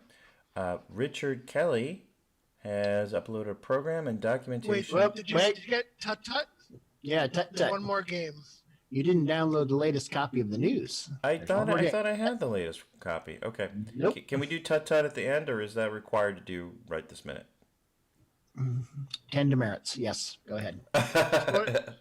You want to anger Curtis? You go right ahead. I don't. Is Curtis You know how Curtis gets behind the scenes. I don't think Curtis particularly cares about the order. I don't think so. All right. I thought I had the latest version. I just posted the stuff in the latest Zoom in the Zoom chat. Okay. Chat. Okay. Thank you very much. Richard Kelly has uploaded program and documentation for something called Automate by Roger Smith, which was originally a T&D software subscription release. And it allows you to prepend semi-graphic screens while your program's loading. So there is a DSK image, and then there is some instructions, which I'm going to load up and make bigger here. Let's see if I can do that. And I don't know if I can make it bigger, but I think you can see that the instructions are available, and hopefully we can get an example of how that would look. But I think it's pretty clear that you'll have something on the screen when you be loading in semi-graphics. So that's pretty handy, and you can find that on Facebook. We've got a potpourri, just an embarrassment of riches from Chet Simpson this week. Chet, are you out there? Yes, as a matter of fact, I am. Well, that's great because this first video is 52 minutes long. I know I liked it on YouTube because I do want to actually watch the entire thing because I want to learn more about Tiled. But is there a particular section of this video that you would like to highlight for the show? No, not really. I mean, the whole video was really just a discussion, an ad hoc discussion between Paul and myself. I had some materials that I was doing for a tutorial, and he wanted to get familiar with some of the tools, particularly the ones that I was using for Digger. And you can actually see one of the test levels there. And so, I mean, really, the whole thing is just a general overview of the tool and how to set it up, at least for the tiles and the type of output that it generates. And this is one I keep meaning to get the latest version pushed out to GitHub. Unfortunately, with me being hyper focused on Digger, I haven't had a chance to get to that quite yet. Can we talk about this screen right here? Mm-hmm. Digger's awesome, by the way. Unbelievable. Yeah. Thank you. Yeah, the one that you're seeing there is just the tiled map editor itself, along with the video from myself and Paul. But I'm just going over the kind of the layout of how I have things arranged within Digger and how they translate to what I do with basically creating a definition file to define how all of that data within that map file gets translated over to the color computer, and then actually translating it over, processing it, at some stages converting it for the tiles and for all of the imagery. That all gets converted down to assembly language and then built into either a flat binary or further processed to add it into a pack. And if you look at all of the binaries that I've released for the demo, that is all kind of actually reflected there. So if I wanted to change some of these rings and I want to make them something else or spikes or something, what then happens to the output? I mean, how does that get over to the game so it knows that there's no longer a ring there, there's something else? Is it just an image, or does it? You said it had code with it?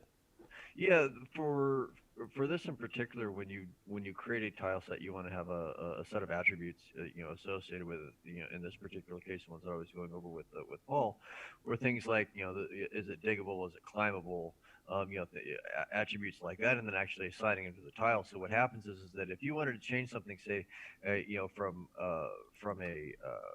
from that ring over to say the spikes, you just go ahead and click it on the area over there on the right, and then select it onto or drop it onto the map. And then all of that gets translated because each of those are in order in a particular way in how they're stored. So and Tiled automatically assigns them a unique ID, and then there's those attributes that are associated with it. So what the conversion tool does is it goes in and consolidates all of those IDs, gives you a list of them, takes all of those attributes, converts them into something that you can use, data structures, code, symbolics, and all of that, so you don't get confused and don't have to go through and change anything manually. And then you can include that into your own code. So if I wanted to take, say, this level, I would generate it as a series of SCB statements, and each set of elements in this map would be saved out. All of those orange boxes, which are one layer, those are the various creatures. The blue ones are the bats. The red ones are the gomers. You'll see a couple of gray ones, and those are actually coming from a different layer for overlays. And those are all separated out by the conversion tool and then generated into a series of FCB statements that you can either include directly into your application, or you can generate a raw binary file from. And the conversion tool is Tiled is doing that? No, the conversion tool that I've created is actually handling all of that conversion process. Okay. Tiled it just allows you to author the content, and that's great. But the problem is that the formats that it saves it in, it saves it in XML. That there are a few features in there that don't really translate well, so I'm not really supporting them yet. So they're all stored in XML. They're stored in really kind of a common format for that particular tool, and that other developers using modern or doing modern game development can use. But that doesn't translate well over to the color computer. So taking all of that and consolidating it and being able to translate it in, with a single tool or a single series of tools makes it much easier, because things like that tile set, you have all of those attributes to it, you have all the imagery to it. Well, you want to be able to take all of that, all of your levels, process them at the same time, and spit out one set of data that's as optimized and as common to one another as possible. And that's what my goal is for this particular tool. And at this stage, I've gotten to the point where, in this screen that you're looking at right now, this is how I'm defining all of that data that's coming from the tiles and from the map itself. So it allows me to map that into data that's readable by the CoCo. This is kind of a middleware layer that allows that translation to happen. And did you say that the conversion tool is something you're going to be publishing to GitHub, or is that part going to be open source? Yeah, the whole set of tools up there is, and it's really kind of a prototype at this point, but all the set of tools that I've got is up on GitHub already. It has been for, I guess, a little over a year now. But the newer version that I've got that's handling some of the newer stuff and some of the things that I've encountered and added to support Digger, and to make it a little more generic, so that some of that hard coded stuff in there that I was doing for Digger is no longer kind of fixed. So it allows a lot more flexibility. So that stuff needs to be pushed out to GitHub, and I need to release a binary for it. Okay. I'm just flipping through. Here's some assembly code. Yeah, that's the code that's generated by the tool. Right. That's all of the data. That right there is that right there is object data. Those are from the object layer. That one right there is that big long line between the comments. That big series of lines between the comments. That is a goo monster. I can't see it. I'm all it's all small and blurred on mine. But that size is that's either a dirt monster or a goo monster. So. Okay. So Mark will post that link, and I encourage you, if you're interested, to take a look and watch the whole video, and that's what I plan to do. And one of the things one of the things I'm hoping to do with this is that by the fest, that you guys will be able to actually drop in your own graphics and be able to change the Digger game with your own levels and your own tiles. Okay, great. And you can Google it, Mark. I think I forgot it's just tiled editor. It should come right up. Is it the mapeditor.org? Yes, that's it. Yes. Yeah. Okay. Yeah, I got that one. Okay. Just triple checking because I couldn't see any screenshots. No worries. How do I go to full screen with? It's an F command, and I forgot which one. Oh yes. For Firefox. F11. Is it? There we go.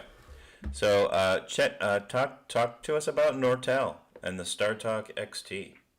This is a nice little voice assist board that was manufactured for Nortel. It appears to actually be a PBX controlling system. Now, the nice interesting thing is that the CPU is an EF6809. It like I said last week is it's supposed to be 6809 compatible now. As soon as I get this booted up, I'm going to find out what's on it. But it does have some interesting specs. It's got 1 meg of SIM memory. It looks like it's 730, if I remember right. And I believe that it can take up to 4 megs. It might be 8, but I think that that particular board only takes 4. It's got 6 pulse width modulation controllers, and I'm not really sure what those were actually used for, but I'm sure that it has something to do with some of the phone equipment that might have been hooked up to. It does have 16K of static RAM, and it does actually have a real-time clock. I did find the chip for that, and I looked it up, and it does have one. The battery seems to be in pretty good condition. So I'm pretty happy about that, and it does have a pretty good size ROM. I didn't take the label off of it, but a board like this is I don't know what they would have been running on if it wasn't. And here on the right, you can see the 2 serial ports in the bottom, and then the VME style. Those are actually ISA slots, but they're VME connectors. There's 5 of those, and then there's 3 of the standard ISA connectors. So, and I've actually seen some stuff on the internet where people have connected an EGA, just a standard EGA ISA card to this, and it does. They've been able to get video display on it. So there's the 1 meg of memory. All right. Okay. So yeah, it's a nice little board. I'm really excited to get that up, and Eric Gavrilik made a comment last week that that memory could certainly be used for voice data or audio data, prompts and stuff like that they would want to preload. So it's certainly possible that memory is not actually mapped into the address space of the 6809. So that's because there are some other memory chips on there that would certainly be utilized for by the CPU. So we'll see once I get the board set up and actually get something useful running on it, but that won't happen until after Digger's released. All right. Well, I mean, the most important thing is the real-time clock. Yes, absolutely. The fact that it has one of those is spectacular because, and I would really, really, really love to get a BBS running on something like this. And having a real-time clock on a BBS is absolutely Pretty important, especially if you want to run that BBS, under OS 9 ease of use. Mm-hmm. Okay. Well, So keep usually us that goes. posted on your Vorsis Nortel Star Talk project. And we also have a new promotional video for Digger. I will mute the sound. Yes. Because it's not sound coming out of the CoCo anyway, and we don't want a copyright hit. But let's take a look, and if you want to talk over it, you're welcome to do so. Oh, planned on it. All right. Well, that's your right of free speech. Oh no, I'm overly pleased. You know, at this point, I am so overly pleased with myself. It's yeah. You're allowed. Yeah, allowed to be. I've been doing a lot of level play and all of this, so these are actual pieces that I wanted to throw out there. Now, for those of you, the reason why the audio was off, this was my suggestion. As thrilled as I am about this, but it's the theme from 2001: Space Odyssey. Okay. So it's an easy one to get dinged on, and it's the full thing, so you should be able to kind of imagine that for yourself. Down. Come on, everyone. Stop. You know, it sounds better on a ukulele. Down, down, boom, boom, boom, boom, boom, boom, boom, boom, boom, boom, boom, boom. Yeah, you just prevented 1,000 people from buying a free game. I have ruined this game for everybody now. So, but it is up on my YouTube. I'll provide the link for that so that you guys on Facebook, and I also posted it to the video, at least to the Facebook group, a couple of days ago. That's how you got it. So yeah, this is kind of like the last promo for the game right now. I'm going to be concentrating on level testing, bug fixes, and doing all of the nitty-gritty polish up that always happens around this time. So it's an interesting way that I did this, because I used a program called Hit Film to composite all of it together, but those are actually shots recorded off of the emulator of the actual different pieces of the actual game. Yep, and we have some comments on Facebook. Nick Marotta says, "Holy crap, looks awesome." Paul Shoemaker, "Holy blank, man." Feel free to put that on the box, Jeff. Oh, okay, you can put that on the. Yeah, that's a direct quote. Paul Shoemaker says, "Looks amazing." Rick Adam, best of breed. Period. That's pretty high praise there. And Neil Blanchard says, very complimentary. "Show us the Amiga setup under the table. It looks so good. It could be in Amiga." It's actually kind of because the comment from Rick was, I found that kind of interesting, because Shanghai, you take a look at the picture that I shot of my CoCo 3, I had Shanghai up there because I wasted the entire night playing it. It's the only game that I played throughout the entire life of the having a CoCo 3 back in the day. So it's a fantastic game. Yeah, it is. Play Shanghai. Absolutely. So to have Rick say that to you was pretty cool. Absolutely. Oh yeah, I like Rick. I love Rick. He's always awesome. Yeah. Yeah, well, you're not doing this for your health. It's good to have people appreciate, all the hours that you're putting in, and, and have people like what you're putting out there. So, anything else in terms of any updates we've missed, or anything else you want to discuss, Chet? No, not really. I mean, there's other than, I guess, right now I'm closing everything up, and we've got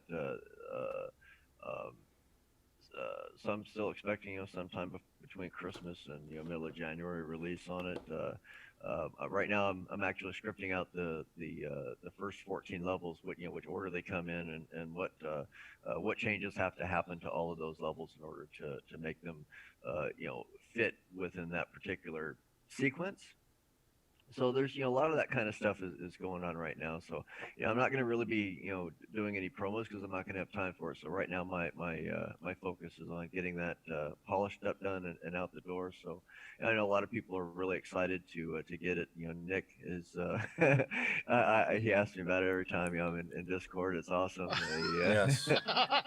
Well, Yeah, That doesn't sound like me at all. He's super psyched about it. So I think he'd beat someone in front of their own mother to get to play it. So after his comments at the beginning of the show, I'm actually convinced of that now.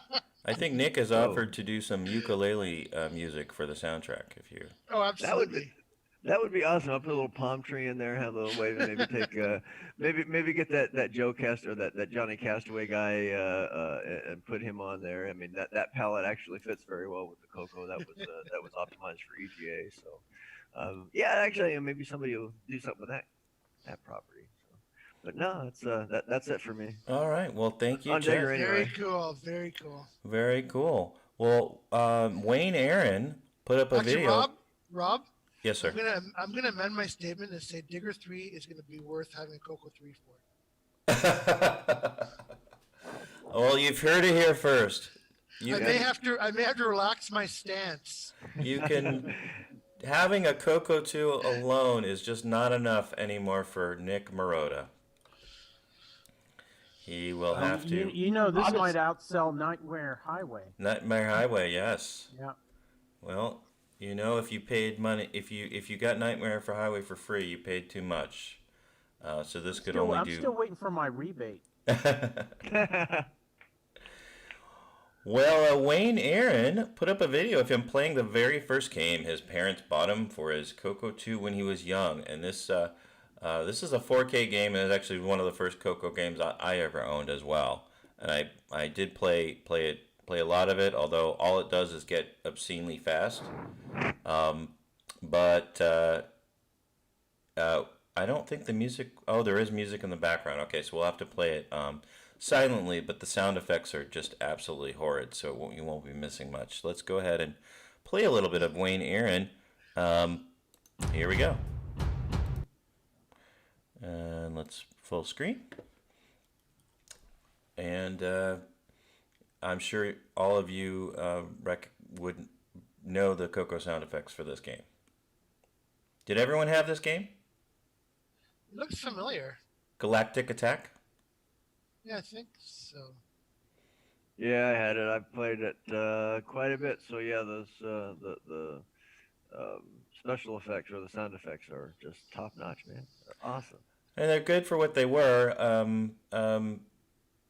And it does have a night mode where it goes into reverse video. It was all fit in 4K. So if you had a 4K CoCo 2, I mean this CoCo 1 or 2, this is about as good as it gets. Hence the lack of double buffering. yeah. Yep, there's some flicker for sure.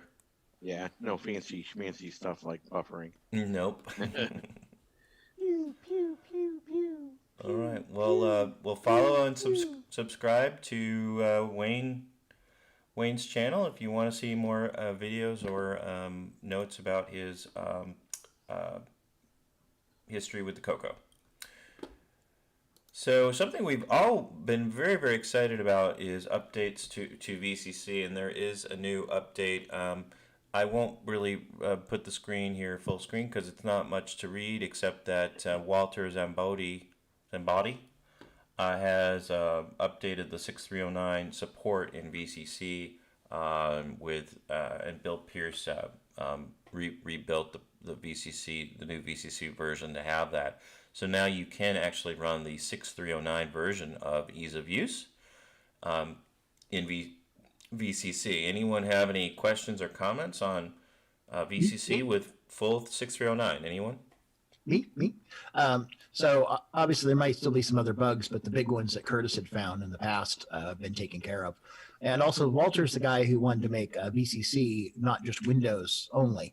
And so he basically ported it to OVCC, which uses OpenGL. So it should runs on Macintoshes and Linux as well. And that's good because I'm not a big fan of using Wine for things. I know it's not incredibly difficult or anything, but VCC works okay under Wine, but the OVCC it should work better. Yeah. So that's good and handy, and you can get something. I run an iMac with Windows and Mac, on it. So sometimes I'm in the wrong operating system to do something, and I have to reboot, and this makes my life a lot easier. So Thank you, Walter and Bill. Here, here. That was the whole purpose behind putting the VCC open source, was in hopes that someone would attempt to do such a thing. Mm-hmm. And it's definitely started that direction. I'm glad to see it has. I really am. Excellent. Well, Paul Thayer, who was working with Chet, was on that video with Chet's tile converter software, has also been busy with a Timberman, the game named in honor of Ron Delvaux. Is a demo version. We might want to play this perhaps in VCC after the show officially ends, and maybe we'll take a look at that later.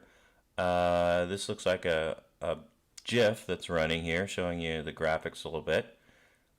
It says now available for download here, Timberman 2019 Christmas Edition, unlockable characters, and progress saving is not available in the demo. You can purchase the full version with the goods by emailing me.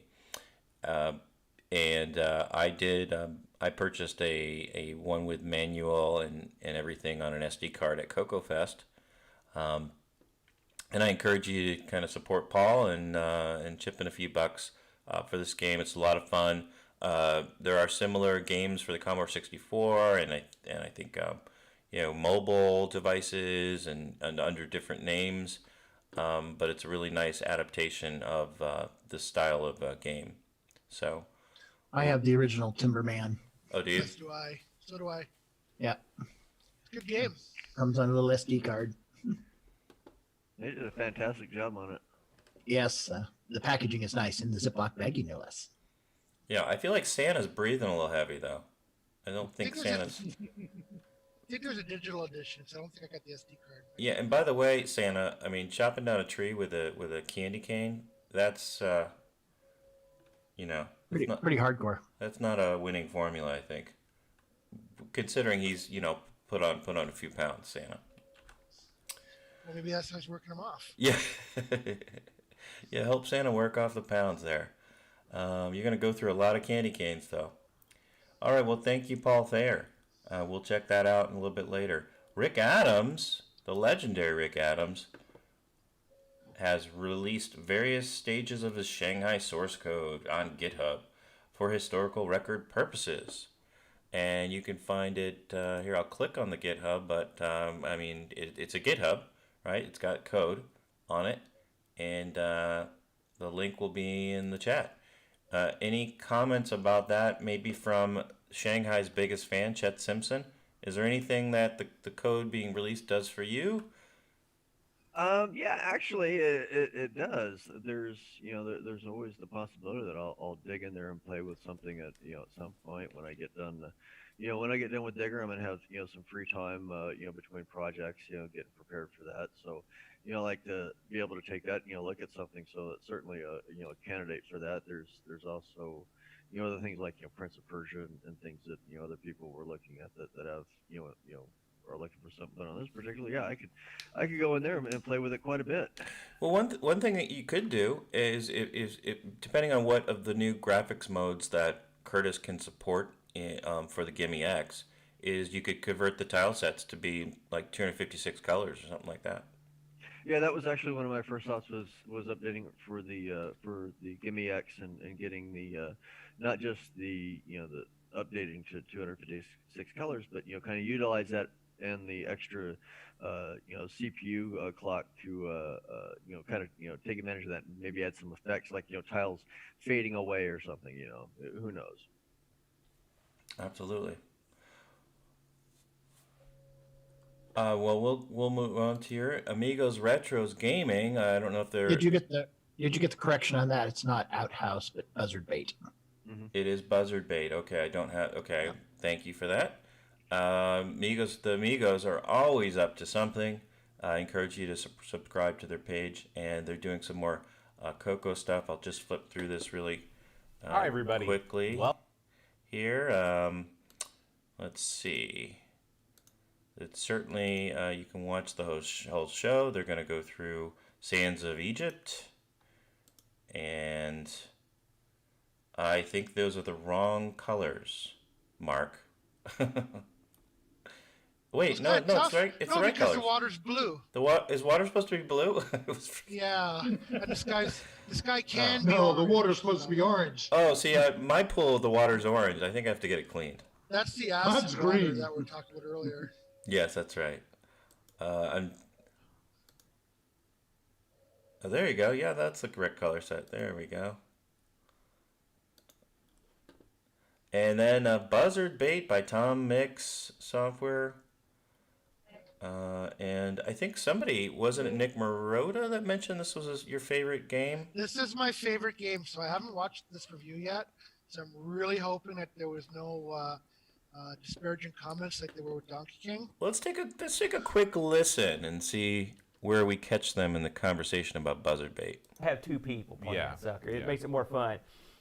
This was one of the early games where, this is a real unique gameplay style for the era.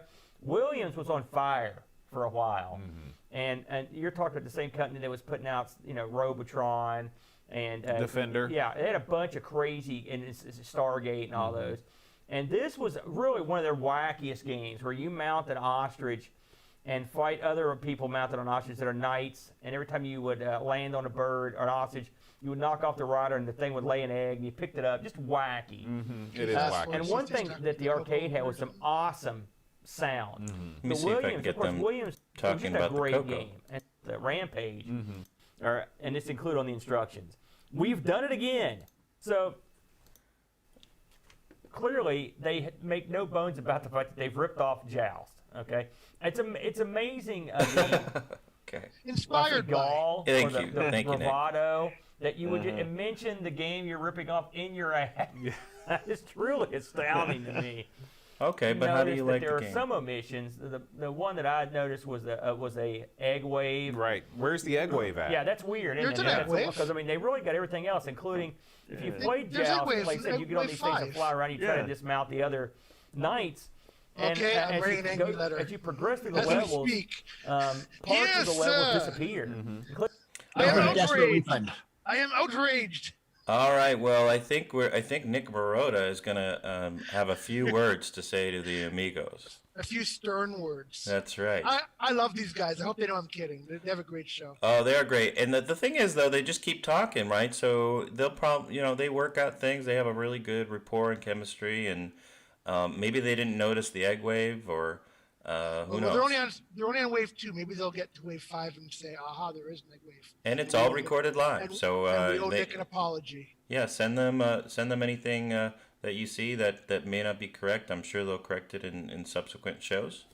And we all know These guys are awesome. they are awesome. And they also play beyond level 1. Yeah, they can actually make it. They can critique any of the level 2 and beyond sometimes. To be completely honest, that's not one of the hardest games. Why you are wrong. Yeah. Well, thank you, amigos, for all the work you're doing, and we know where to address our complaints. Oh, Curtis gave us a hint. They both liked it, so that's good. Oh, good. Well, that's a relief. We don't want to So start. We don't need. My ire is slightly reduced. Nobody wants to run afoul of Nick Marotta. Old classic retro gaming on YouTube videos featuring Dino Wars. Let's listen in. Oh, okay. Oh, that's Dino Wars, all right.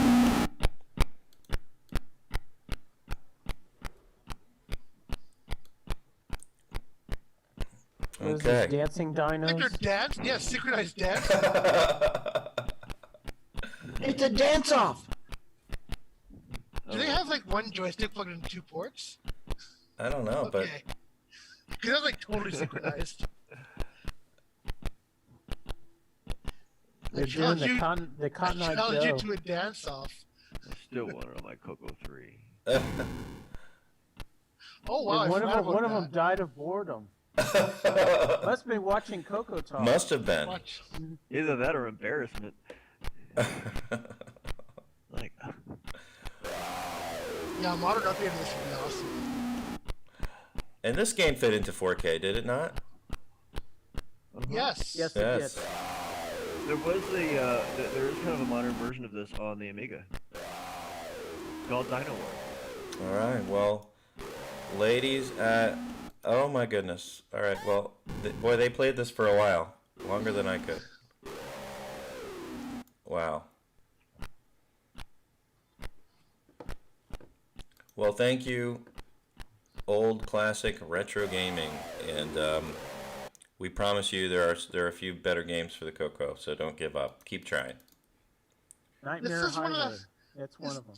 This is one of the highly regarded games, though. Like, I know it gets a bad rap, but I also hear a lot of positives. It gets it is a few. There's few features that are certainly revolutionary at the time and for what what they had to work with. I don't think anyone really spends a whole lot of time playing it, but I do. Except for Chet. I played it for like 2 hours. By yourself? Because it's yeah, only... like I got the cartridge. It's just such a cool. It's just a cool throwback to. I mean, I haven't seen something like this in 20 years. So when I got the cartridge, man, yeah, I threw that sucker right on in. Do a modern version with world ranking. And there you go. There you go. And karate chops and kung fu moves. Yeah, and fireballs. Chet is also likes to play adventure on the Atari. Oh. Mm-hmm. And tanks or combat. Yes, in combat and tank. That's true. Well, there's Dino Wars is it has its fans. Geiger Punk. We've got to our Dragon section of the show. Geiger Punk did a video on Formula One on the Dragon 32 2-player 3D racing game in high resolution mode, P mode 4. 2 players on screen at once, and we're going to take a look at that right now.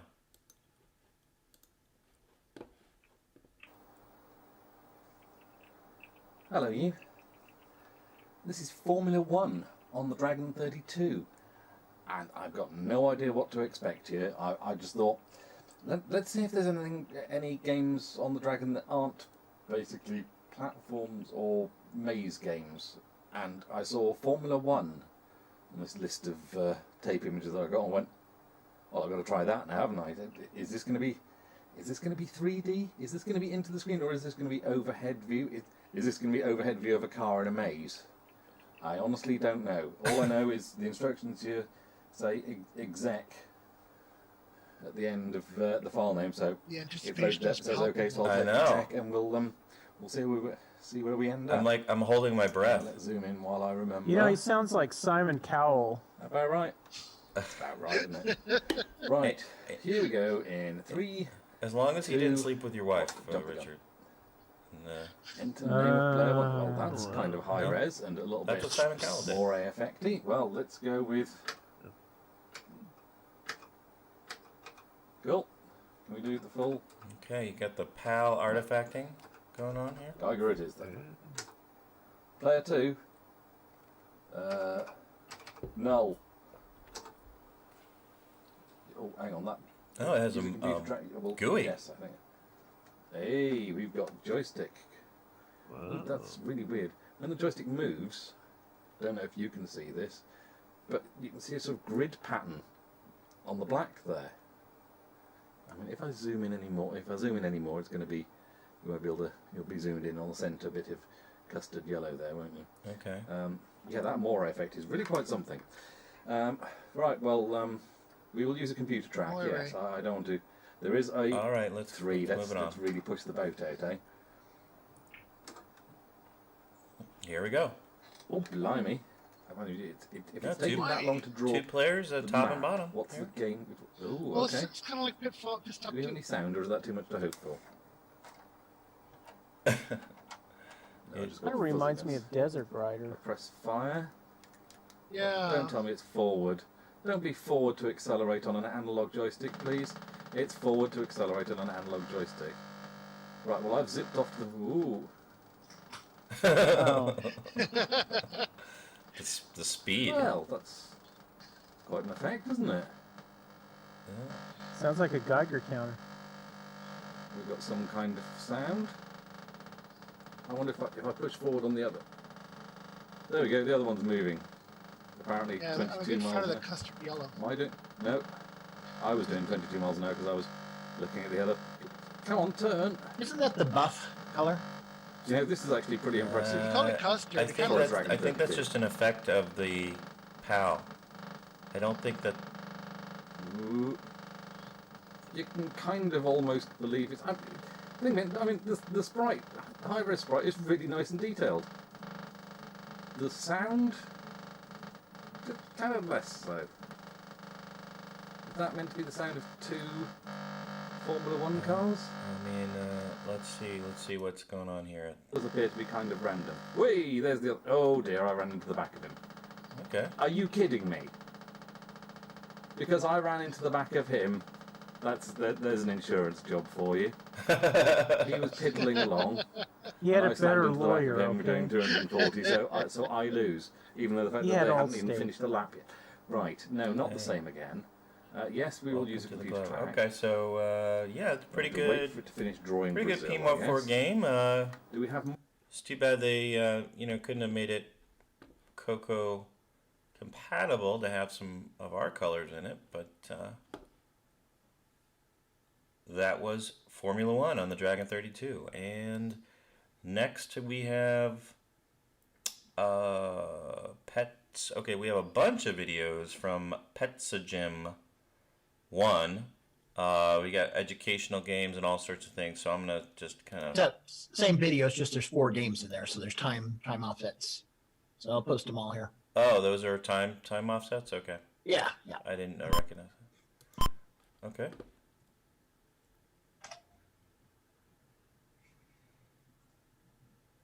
All right.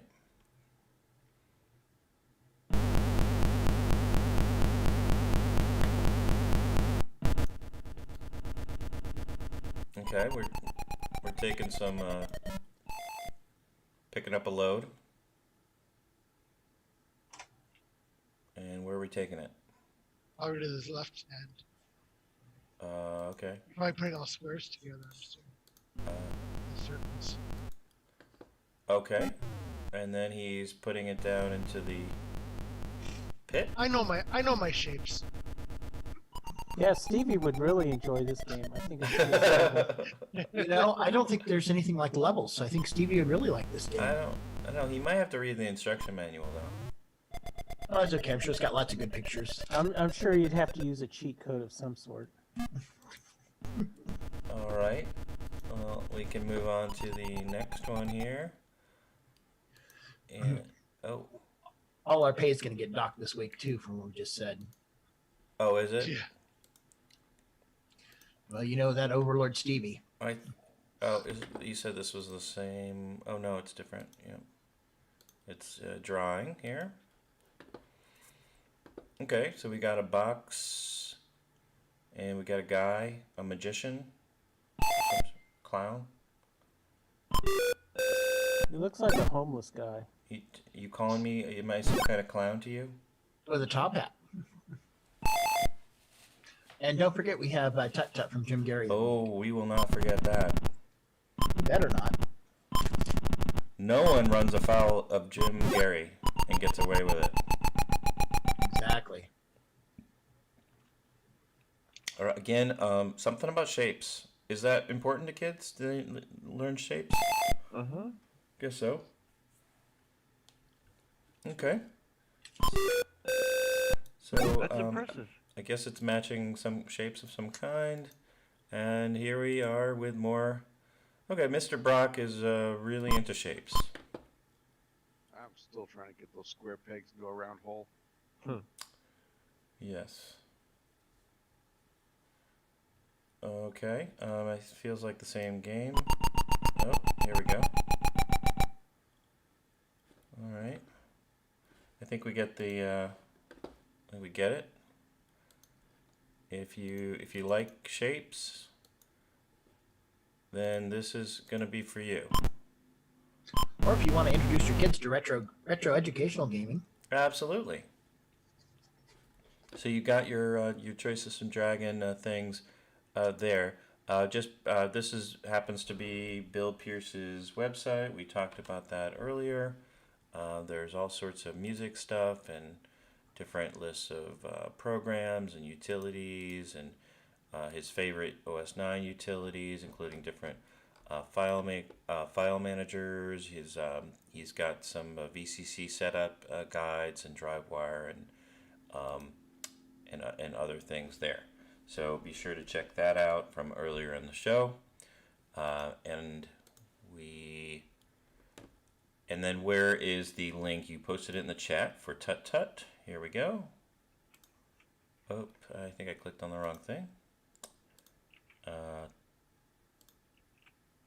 But this is the Tut Tut GitHub. Do you have the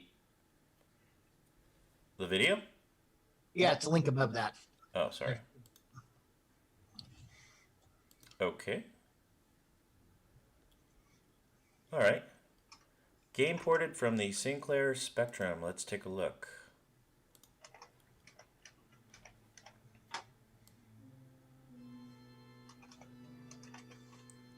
Tut Tut by David Stevenson. Keys? Okay, slide walls, all the gems, collect all these things. Green key exits, and avoid the mummies.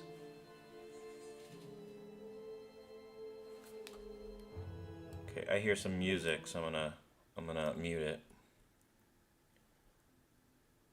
And okay, so I guess this is Tut's tomb. Nick Marotta, take us through the game, please.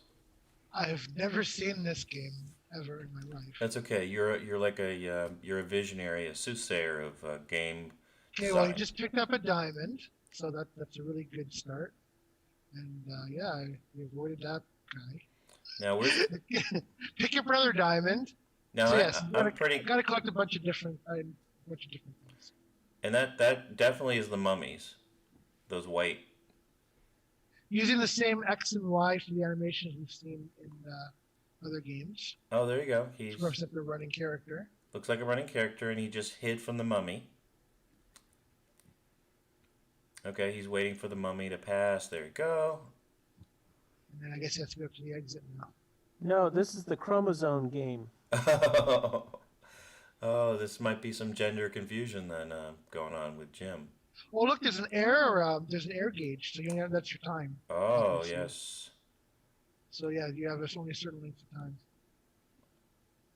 All right. Well, is this the MC10 or is this a CoCo game? I think Jim Gary is all MC10 these days. But this is a pretty good. A lot of colors. You got the green, red, 2 greens, an orange. Well, it's the default text-based color set. Yeah, I don't even know which SG modes the MC10 has. Because the star is in reverse video. Looks very good. Let me run the sound a little bit and see what's. Nope, it's music. So, but you do have some sound effects when you pick up things and all that. So thank you, Jim. Gary, anything else, Mark, that we may have missed in the news? Yes, there is a new Joey and CoCo, and Actually, we have 2 of them do, right? Yes, and our friend Ben Drakes from England has something. Ah, thank you for that. That's our producer in the booth, Mark Overholzer. I'm trying. That's right. Ben Drake submitted his first, and why is my system lagging so much? All right, I will. Great. I'll go to CoCo and Joey just to cue that up. Okay, is it CoCo? I think it's Joey.gracenote.ca. And I'm having a hard time. There we go. Okay, this is 21st, so I do have the latest one, and of course last week as well, right? Yep. Back up to last week first. Since it's a serial, we want to make sure we do them in order. Okay. Now we botched the number 10. that we didn't. So we should probably give Curtis some respect and explain that number 10 at the end, when he says it's better than being named after a horse, he's referring to Black Beauty. So the joysticks are called Black Beauties. So Joey, I guess Bruce Moore actually just joined us, so maybe he can. There you go. Let's have the author discuss that, and then we'll do Ben Drake's after Coco and Joey and Coco. D. Bruce Moore, ladies and gentlemen. 10 and 11 are the two. Hello. Okay. I'm just trying to get rid of I got some sort of echo thing going on here. Okay, well, while you're waiting, we'll do an intro for Joey and Coco.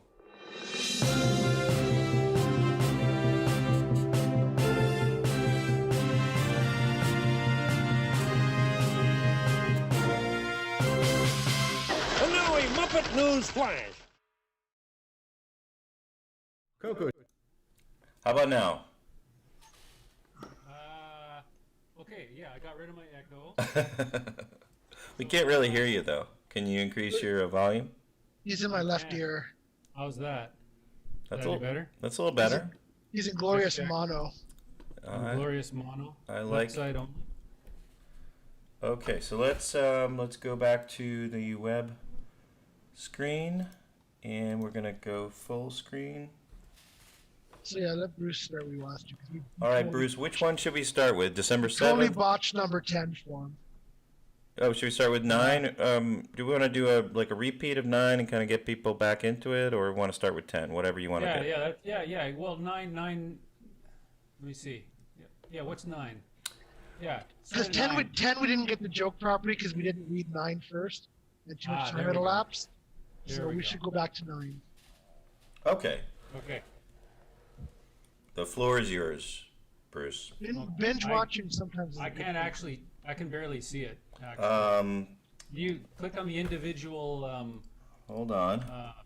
Cartoon and it'll zoom in. How about now? Is this better or I can almost read it. Can you see now or this? Any bigger? No? Yeah. Okay. Yeah. Here we go. All right. So I shall read this then? That's how we do it? Sure. You're live. With that? Okay. So it's entitled, What Are These Black Things? So we got Coco here talking to Joey. Joey's holding something in his hand here. And Coco says, what you got there, kid? And Joey says, it's the new Radio Shack computer catalog. Now that you have a color TV, which if you looked at last week's episode, he discovered his computer was gray because he only had a black and white television hooked up to it. Which, yes. Certainly, my first color computer was attached to a black and white TV. I know I'm not the only one. So, so he's got his color TV now. Now he's got this catalog, and he's like, now it's time for some upgrades. So he flips open the catalog, and he's reading, let's see, Extended Color Basic is $99 plus installation. Oh, but it also needs a 16K upgrade for $119 plus installation. That's at least $250. And then Coco says, you better aim lower, kid. And he goes, oh, here, $495. Oh, it's a dust cover. Wait, what are these black $24.95 things? And Coco says, get them. Those are, quote, unquote, beauties. So you kind of got to know what he's referring That's there right. to. Right. Get some black beauties, and that's a little more affordable. Right. So then if you roll over into number 10, which is entitled Sounds Kind of Lame, you see Joey there, and he's got a joystick, and he's working it, and he says, these fun sticks are totally awesome. Coco says, they're called joysticks, kid. Whatever. Joystick sounds kind of lame anyway. And Coco says, maybe, but it's better than being named after a horse. So you kind of got to get the previous one to get this one. Maybe I should have it say the horse movie. I don't know. Should I edit it in post? I don't know. No, I think I didn't realize they kind of all go together. So I think if you just do read them that way, you would get it. Yeah. Yes. Yeah. And then remember, this is a serial, so each episode. Yes, is that serial. Each episode leads into the next one. Thank you. Yeah. Yes. Now get out your decoder rings, kids. Now today is number 11, called What a Ripoff. Oh, I just got the horse thing.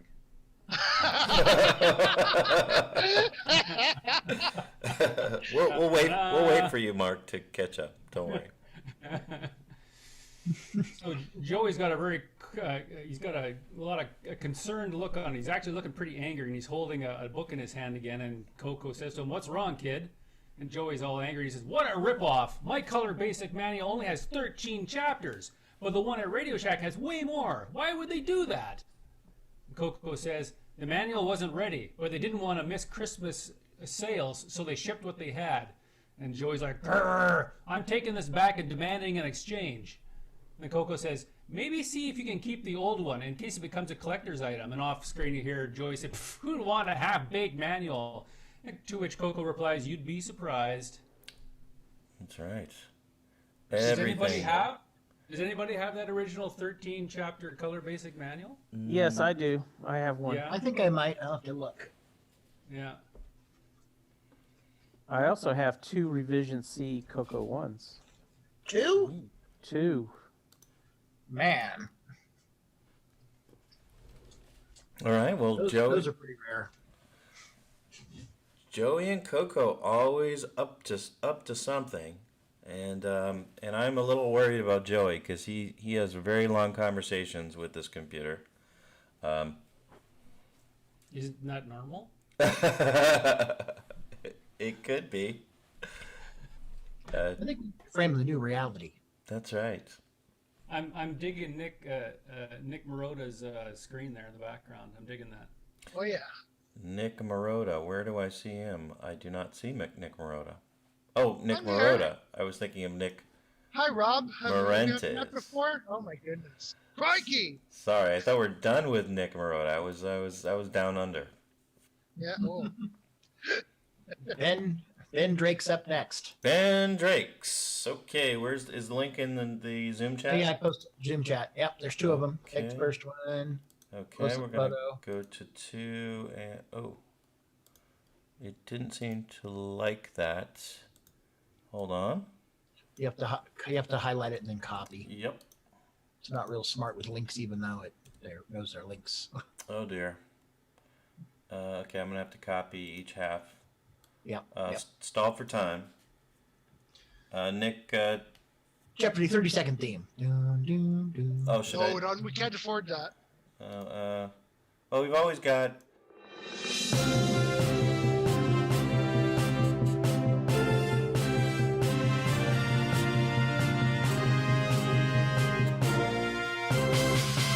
And now a Muppet News Flash.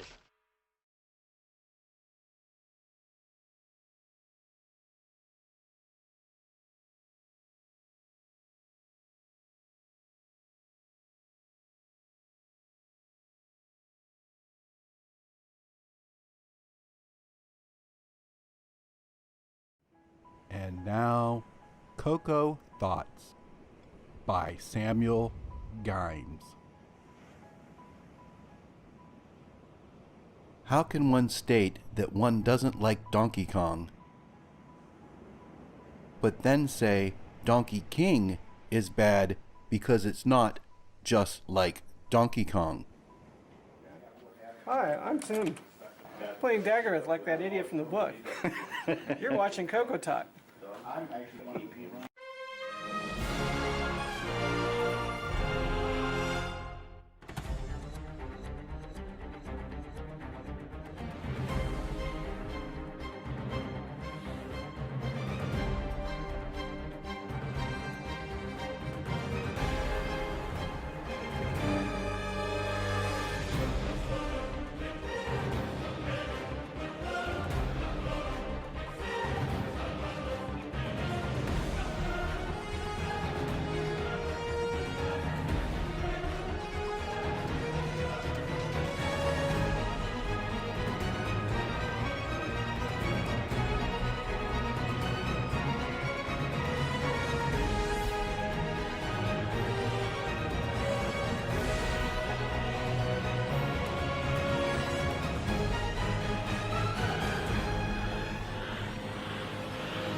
I don't know if there was dead air, but why worry about it now?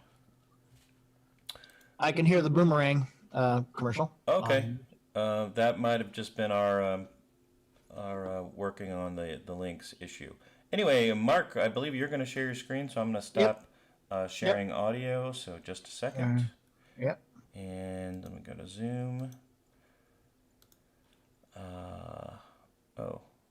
Oh, maybe I wasn't sharing audio. Sorry about that. Go ahead and stop share. I was. There you go. Take it away. Mark. Yep. Overholzer. Trying to find the one I want here. There we go. It's the window I want. Okay. You see the picture of the Dragon 32 with the MMC and the cardboard cart? I do. Okay, that is Ben Drake's first image that he posted on Facebook. Basically, he's just talking about that he was making a little cartridge for it. And I'm trying to find the text here for this. He said he posted a couple things in Dragon Group, made a cardboard tray to hold his Dragon MMC, and then he played a game on it, machine for the first time, Missile Defender. So there's another link for that, Missile Defender. Anyway, did you want me to jump over to that? I have it in the next tab here. Okay. What am I looking at first of all? Sorry, I just it's a Dragon MMC. It's basically got a SD card, and I don't remember all the features on it. I don't have one myself. I do have the Mu card, but I don't have the MMC. But it's used for loading multiple games, I remember. And you may have already said this, but why is it in a cardboard case? That I'm not sure of. Maybe it's something in the topic here that he doesn't have any text. Ben is watching in the chat on YouTube. He might make a comment on it. I mean, I'm guessing he didn't have a case for it. Yeah, that's what I'm thinking too. And he wanted to protect it or keep it, from moving around while it was in there. So, well, very good. Yeah, it doesn't have a case, just like the MCX 128. Yeah, very good. MacGyver would be proud. Okay, and then the other one here is some footage of Missile Defender by Tiger Software, and it's a video. Let me see if I can get this thing to go full screen. Ben points out it does have a real-time call. And this is a Dragon game? Yeah. So are you seeing that? Yes. It's a little small. That's fine, but can you make it to play? It just should be playing. All right. Sorry, Stevie says, why is Rob Inman dressed like the guitar player from Cheap Trick? I thought he looked like the guy from Earthbound, Mother 2. That's a good one. I like Cheap Trick. Okay, so Ben's also saying, I'm loading all of my games onto SD card to play on the Dragon, to play over Christmas. So I guess you don't have to buy a CoCo SDC. There are Dragon-specific solutions available. You have to realize that a lot of people with the Dragon didn't buy a disc. It was very, very expensive. And so the majority of your Dragon software is all on cassette. And so the Dragon MMC is really designed to mimic that. So I don't know if they're actual WAV files or it imports them like a tape or if it's just as an image. But yeah, it's Dragons really have kind of a different way they go about their software library. Okay. Well, that video is basically over, but anyway, very cool. So I'm going to stop sharing. And did you say there was one other link, or is those the two from Ben? Just those two. Okay, well, let me go back. We've had some clever comments in the chat, but let's go back a little bit and go through some of the chat here. Let me take you off of, here we go. Going back through the chat, okay, we've got Curtis Boyle, of course, has been very active in the chat. We want to say hello to Mark D. Overholzer, who's been posting links like a madman for everybody to go and follow along with the news that we've done today. And thank you, Matchy, for your comments and questions. D. Bruce Moore joined us late in the hour and read Joey and CoCo live from the author. Al Hartman says, Black Beauty, I love the Green Hornet. And Michael Pitsley, I have a French CoCo manual when we were talking about collectible manuals in the Joey and CoCo comic strip. I have a few of those too. A CoCo Do manual, maybe. Oui. And the CoCo doesn't have a sound speech pack yet, so Joey is hallucinating, according to Curtis Boyle. I believe that as well. Like, the CoCo cannot possibly be talking back. So we have a lot of questions about Joey's mental health, and it's important to talk about mental health.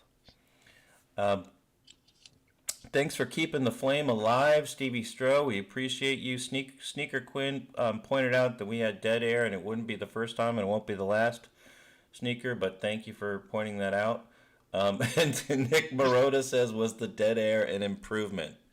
Yeah, I'm expecting to see a spike in viewership at that. Yes, I believe if Go for Retro were here, he would have said that was the best part of the show when the dead air was happening. Yeah, it's been going on for 3 hours. Yes, thank you, our resident troll in residence, Richard. I like the cardboard cartridge, says Curtis. Ben Drakes, we talked about him. Rick Nielsen, of course, is the guitarist for Cheap Trick. And very colorful outfits that I apparently am imitating.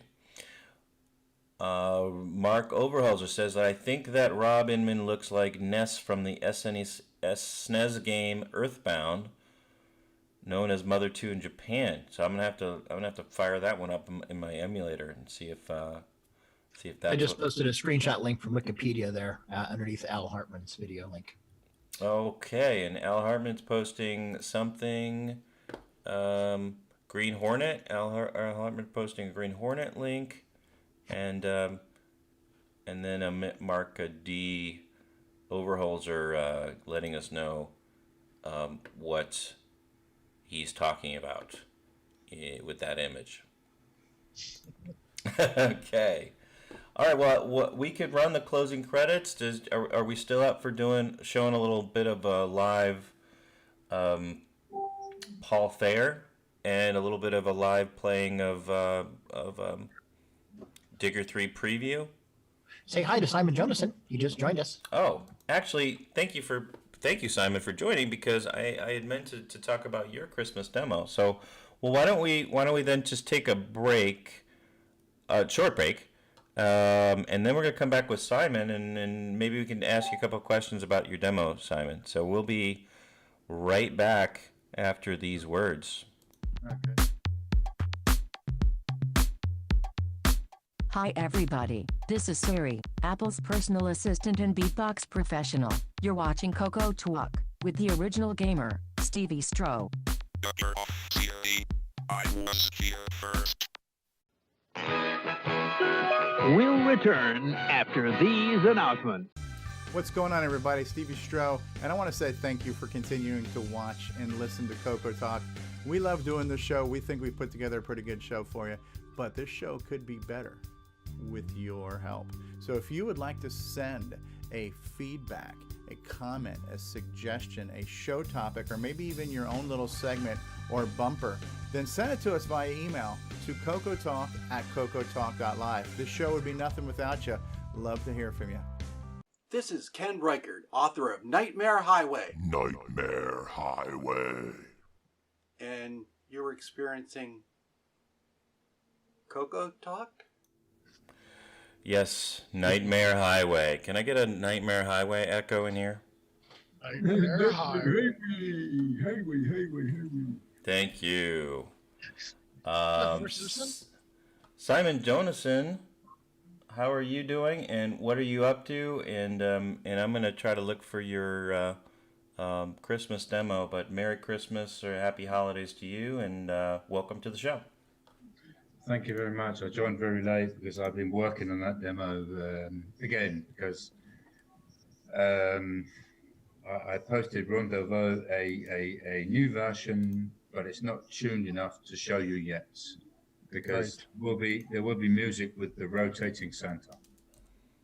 Okay. Do we have a bit of it that we could show, or is it totally unfinished? Is there anything on Facebook?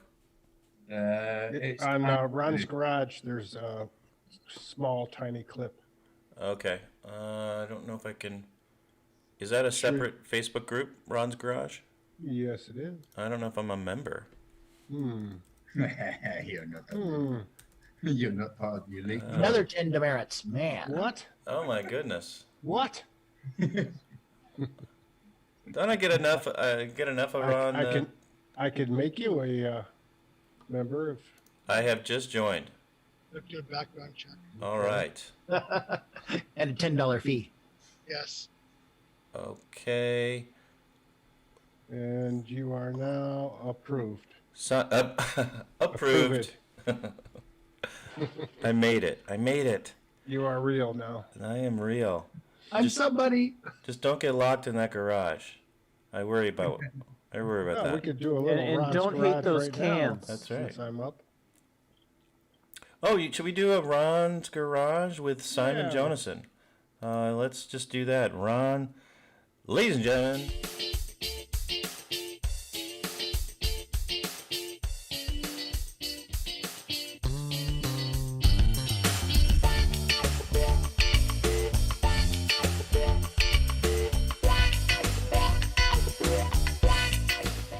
The music makes me wonder if there's like shed carpeting.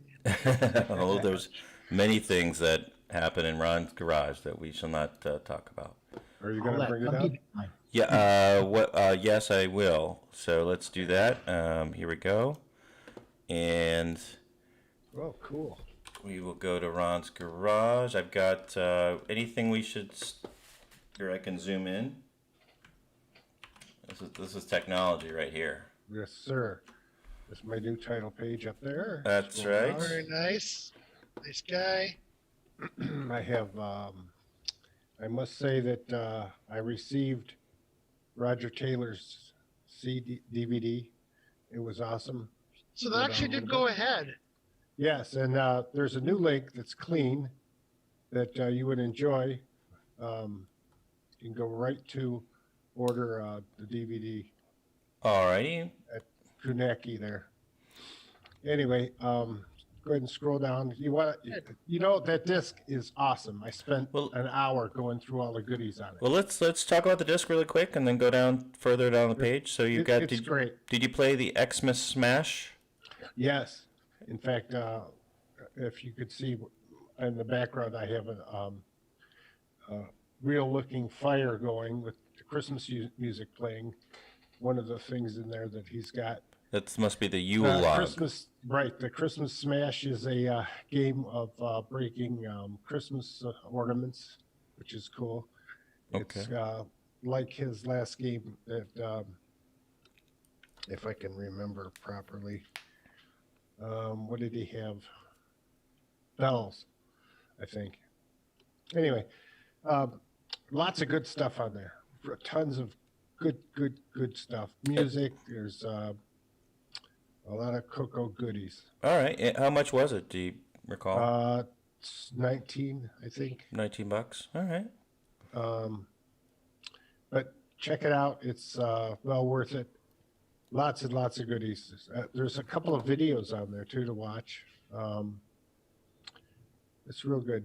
All right. He put a lot of time into it, even though he might not have brought it, close enough or far enough back from Christmas for people to order. He did spend a bunch of time on it, and he did get a lot of kickback because a couple of his links that I posted had junk on it. I don't know what all that came to because I never see it because I have this browser that doesn't show any ads or anything. Oh, okay. Well, so those links there are clean. Okay. Well, there's no reason why you can't order it after Christmas. It's a collectible. Yeah, you can order it anytime. You can order it anytime, and January is still part of the holiday season. So, so make sure to go in. A bunch of good stuff. Christmas is just a little part of it. There's a lot of other things in there you would enjoy. Okay. Well, Roger puts a lot of his time into the community with all of his hardware projects, and He's a good guy. He's a good guy, and he puts together stuff like this. So go ahead and.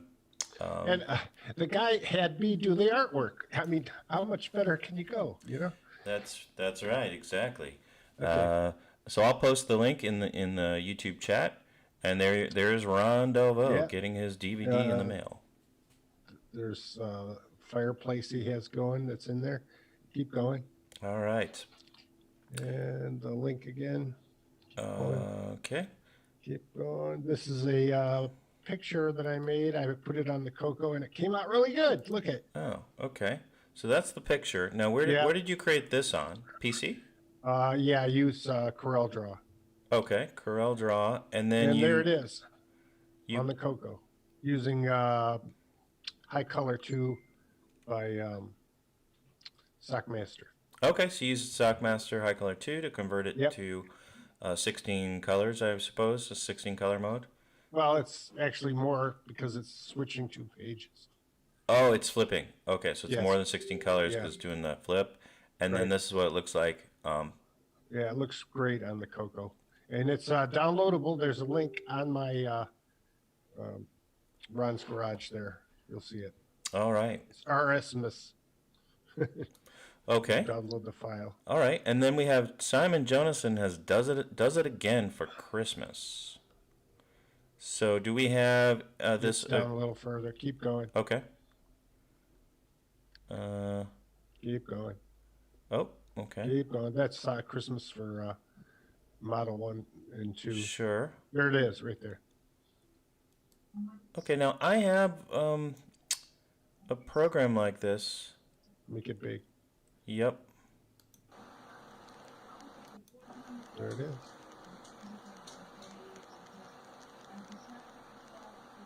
So I have a program like this on my CoCo STC image, but I don't know how it got there.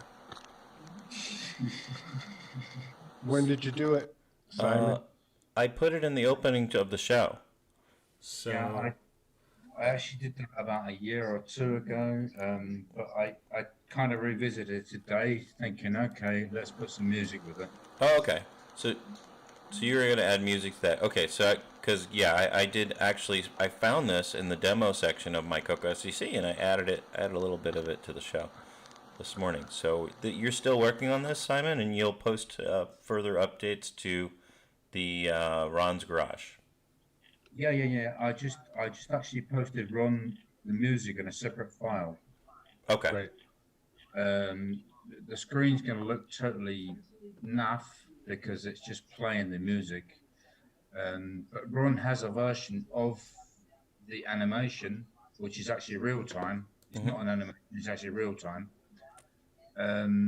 With music on it, but the sequencer is going far too slow. So the sequencer needs to be serviced twice as fast, and then it will work fine. So in just a day or so, you'll have it. Yes, working. I have it with you here. I have it with you in a day or so. Yes. Yep, and we'll show it. Okay, well, it'll be ready before Christmas. So, Ron, you'll post it. I'll post it on mine and then on CoCo group. Okay. Ron, if you grabbed your Facebook feed, I sent you the binary file for the actual music itself. Okay. All right. Now down below a little bit is coming to theater soon. The next version of. Okay. Where did you get this from? From an older? Yeah, 1985 Rainbow on Tape. When the original Ghostbusters got it. Yeah. Is there any music or copyright? No, it just draws a picture. All right. Back then, it was awesome to see. Oh yeah, I remember that. I actually typed that in. Remember that? Yeah. Yeah. That was a lot of fun. And down below is a picture of it on my black and white TV I had back in '84, I think, or it had to be '85. That looked nice. That was a CoCo 3? No, that was a TDP. Oh, it's 100. okay. Yeah, and that's CoCo VGA, so you can see how clean and clear it is. A bit shaky because I'm shaky, but No, that's fine. I'm just trying to figure out what graphics mode that is. C mode 4 graphics. Oh, Is so it? that's an artifact color? All right. Mm-hmm. So that's it, pretty much. All right. And I think we had Paul Barton was going to be. Yes. Okay. Paul, are you gonna tell us about hardware project? There you go. No, I don't think Paul's here. Oh. Did he leave us? I think he might have left us. Richard, anything you want to say about what we had planned to talk about with Paul, and maybe we can cover it next week? No, let's just do it next week. Okay. So there'll be a hardware update from Richard Lorobieski and Paul Barton, and that'll be coming next week. And with that, I think we lost Richard Lorobieski too. So anyway, I think we can probably run the closing credits, and then we'll hang out here for a while and maybe run a few games. So we'll. I'd like to make a comment. That's denied. No. What's your? No. What's your comment, Brian? I created the MIDI pack that Lester Hansrud did for the club. I still got the schematics around someplace and whatnot, and it's an easy pack to build. I was just wondering if it might be interesting if I did another redo of or another run of those. Yeah, I mean, you can count me as a sale. I'm looking for one, and I imagine other people are as well. So whatever you could do, or however I could help you to make that possible, I'd be happy to. Yeah. To do. I'm just looking for the original schematic because I've got it around someplace, but I can't find which folder it's in right now. In that, but I'd want to redesign the board with actual gold plate and whatnot, and I have to redo the schematic drawing for it. Okay. Redo the board. Well, but I've got the artwork for the original one still. So, anyway. No, that's great. So if we can get that going, maybe we'll come back on a future episode and do a kind of a MIDI show or. Show how to use the pack, maybe how it integrates with Altamuse and Lyra and some of the other packages. It's nothing but a modified serial port for the correct baud rate, and it just sends out the bits. That's right. I think I've got a copy of the schematic for it. You do? I think so. Okay. Somebody had posted it. I posted it at one time. Yeah. It's just I can't find it. I've got a copy of it. If you have it, could you email it to me? Sure, no problem. No problem. Do you have my email? Well, of course you got my email. Yeah, I've got your email. So us music guys got to stick together, man. You got it, Bill. It would be a cool show to do a bunch of MIDI stuff. Yeah. Find out how to hook it up, how it actually works. I wish I had my setup that I was running for a long time. I actually have a guitar amp that is MIDI controlled. It has motorized volume knobs and all on it, and I can control it from the CoCo. And I had a track. I set up one track on Ultimuse that actually controlled my amp, and it would change patches, and it's got digital effects and all on it, and I could completely control the amp while the music was playing on the CoCo through my keyboard, and then I'd play live guitar with it, and it was pretty unique because I didn't have to step back and fiddle with the amp or play with a pedal board or anything. It was just all done in the sequence. Cool. All right. I'm done. Well, thank you for that update. Sounds like we might have MIDI help maybe on the way. And Simon's been posting additional things in the Zoom chat. Anything you want to add about the features and functionalities in the chat? Yeah. I just posted the preliminary version of what I'm talking about, what I posted to Ron. As I said, it's not tuned yet, but it will be playing at the right speed within a couple of days.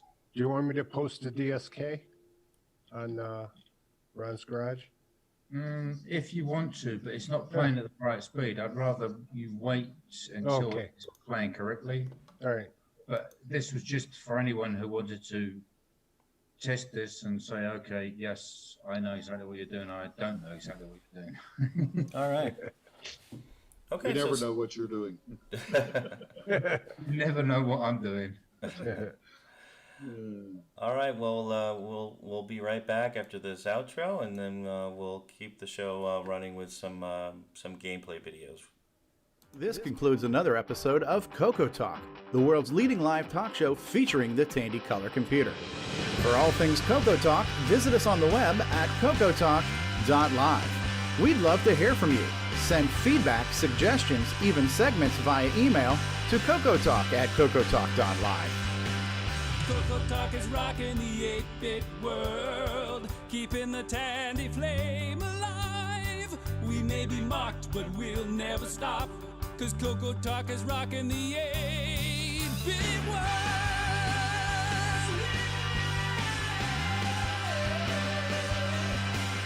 Consider supporting the show with a purchase of merchandise from our retro swag shop at 8bit256.com. If you'd like to become a patron of the show, click the Patreon link at our website at CoCoTalk.live. CoCoTalk is rocking the 8-bit world, keeping the Tandy flame alive.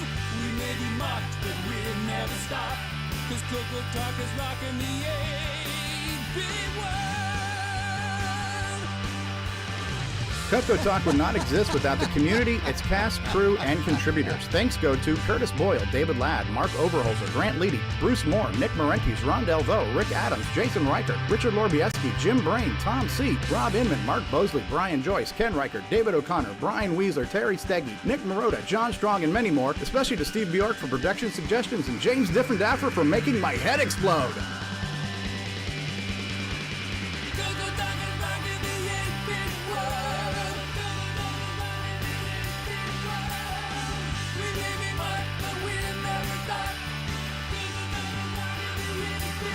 Please help support the CoCo community by visiting some of its various contributors.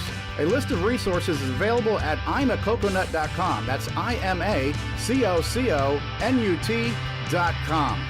The CoCo Talk theme song is copyright 2008 by D. Bruce Moore and Greg Sheeler. Mixed, mastered, and produced by D. Bruce Moore.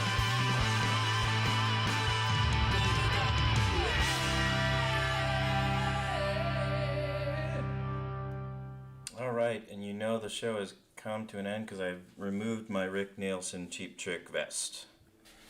And so we can all calm down and relax there. All right, well, the show is over. I think we're going to do some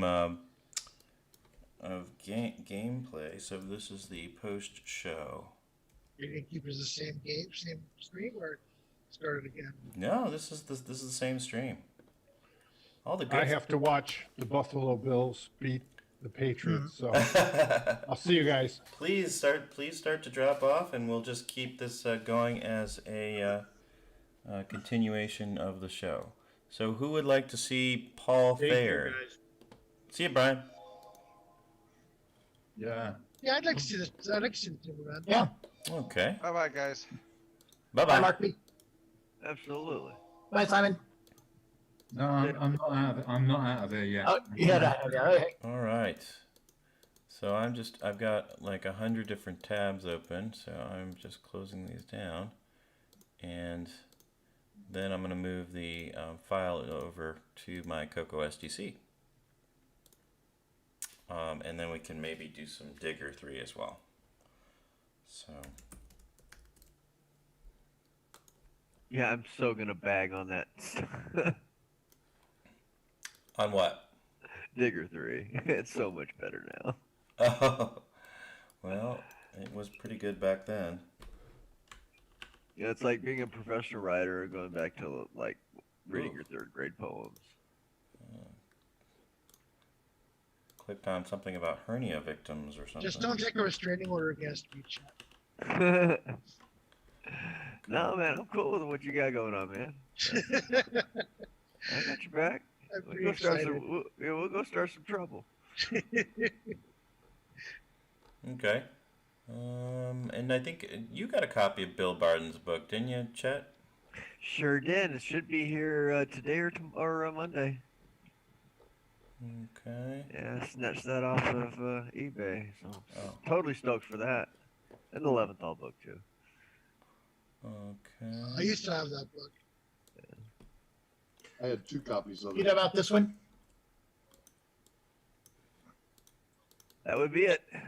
Yeah, I've noticed it's extremely Tandy cartridge based assembler, so it's got a lot of good basic stuff in it, but it's kind of like trying to wrap your mind around.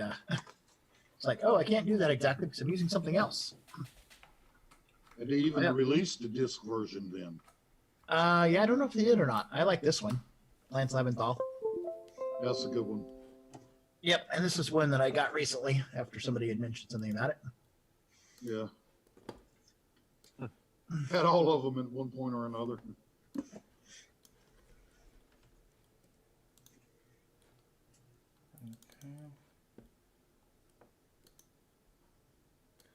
Yeah, I literally had the Barton book since like 1989 or something like that. And I bought it in the UK. I lived in the UK. And it was £5.99.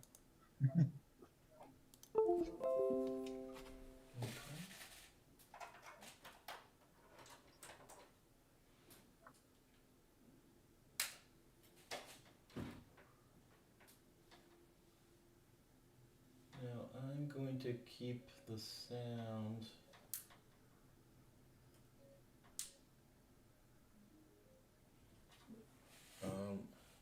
I don't know if the sound's going to come over very loud or not, but we'll find out. Don't forget the 2 TEPCO ones as well by Lawrence Tepholt. What does that mean? What was Curtis talking about? I don't know.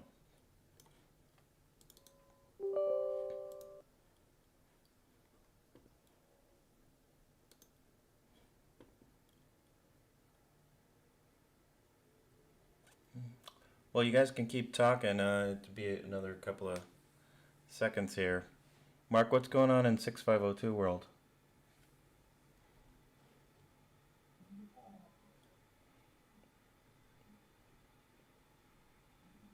Okay, you're muted. Mm.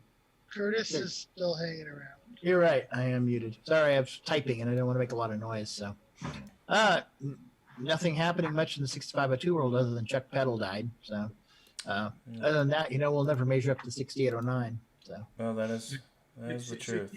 The 6502 world, somewhat related. I've been looking. There's been a lot of buzz about the new Commodore system that's come out. Yeah. The clone C64. It's quite good. They're getting the positive feedback on it.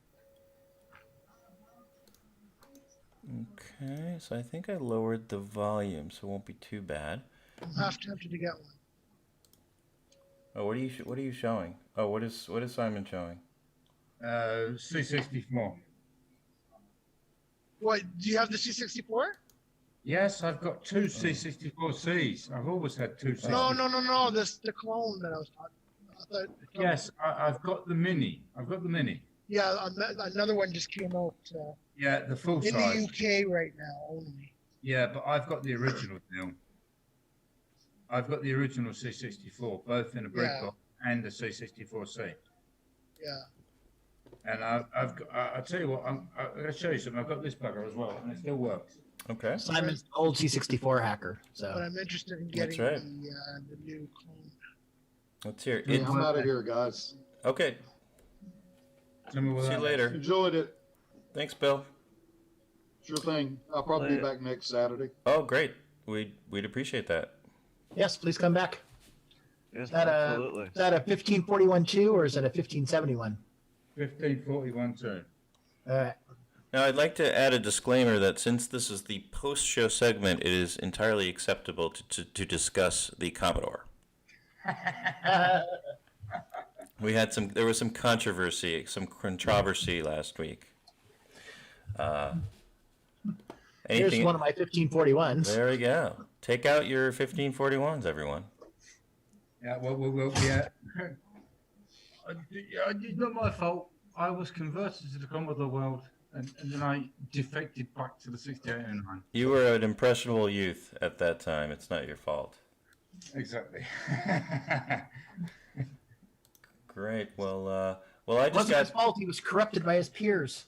I did get an Ultimate 64 board last night. I have not turned it on yet, so maybe in the future we can talk about that. There's a CoCo. What's that? Do. CoCo 2. That's right. A CoCo 2. Okay. Well, I'm going to share my screen to look at Paul Thayer. Let me figure that. Oh, what else you showing, Simon? Sorry. What's this? Crazy weird plug. Plug on the CoCo 2. Yeah, that's. You could like beat someone. Yeah. Multi-purpose. There you go. That's a UK plug. Yeah, it's crazy big. Yep. You see the red bit? That's actually a fuse inside the plug. Yeah. Yeah, it's 50 hertz, 230 volts. 240, yeah. 240. 220, 240, same difference. Jeez. All right. 50 hertz. Okay, so let's go to full screen, and we're gonna go here, and we're gonna go to. All right. So there's probably a better way to do this, but I'm gonna do it this way. Can you see my screen? No. No? I see Simon. No, I don't see your screen. All right. I see Simon. I'm seeing. Make sure that you have the CoCoTALK one pinned, because I see It won't let me. Oh, hold on. The only option I have is chat. Okay. Is Simon highlighted? Simon is he pinned? No, he's not pinned. Pardon? You should see my screen, my background. No, I see Simon. I see Foursquare. I see Foursquare with 4 of us. And Simon, you know, you got your hairs and all in the right place, so don't worry about it. Okay. I can't unpin anything. Nobody see. Okay. I could. Nick. Yes. In the upper right hand of your screen, you've got like speaker view and stuff like that. Gallery view? Yeah. Speaker view. Yeah, I don't have. No, it says gallery view. Yeah. So just press that, and then you're probably not going to see me anymore. No, that changes to everybody. That shows everybody. No, now my speaker view, and I see you. Nobody sees my SDC Explorer behind. I do right now. Okay, well there you go. All I see is Simon, I swear. Okay. Is that what you want to see, Nick? Normally, sure. Actually, if you look on YouTube, what am I seeing? Oh, on YouTube, I see Rob's screen, but I also see. Oh, here. How about that? You're looking at the. You're not looking at the YouTube. That's your problem. I don't want to look at. Oh, well, wait. Well, why am I? Okay. Well, now I can. Now I can thought do you were gonna this. stream it through Zoom. Okay, here you go. How about that? Are you happy now, Nick? Now I see your screen. Yeah. That worked. You gotta keep me happy. Well, I'm trying to keep whatever poor soul is still watching us on YouTube. I'm trying to keep them happy. Okay. You gotta keep the talent happy. Okay. All right. I say that facetiously. Okay. So my official Sega Genesis new controller is falling apart. So much for Sega official license quality. Oh wow. The D-pad is super loose.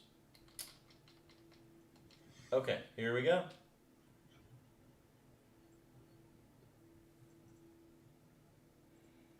CoCo Brothers Software presents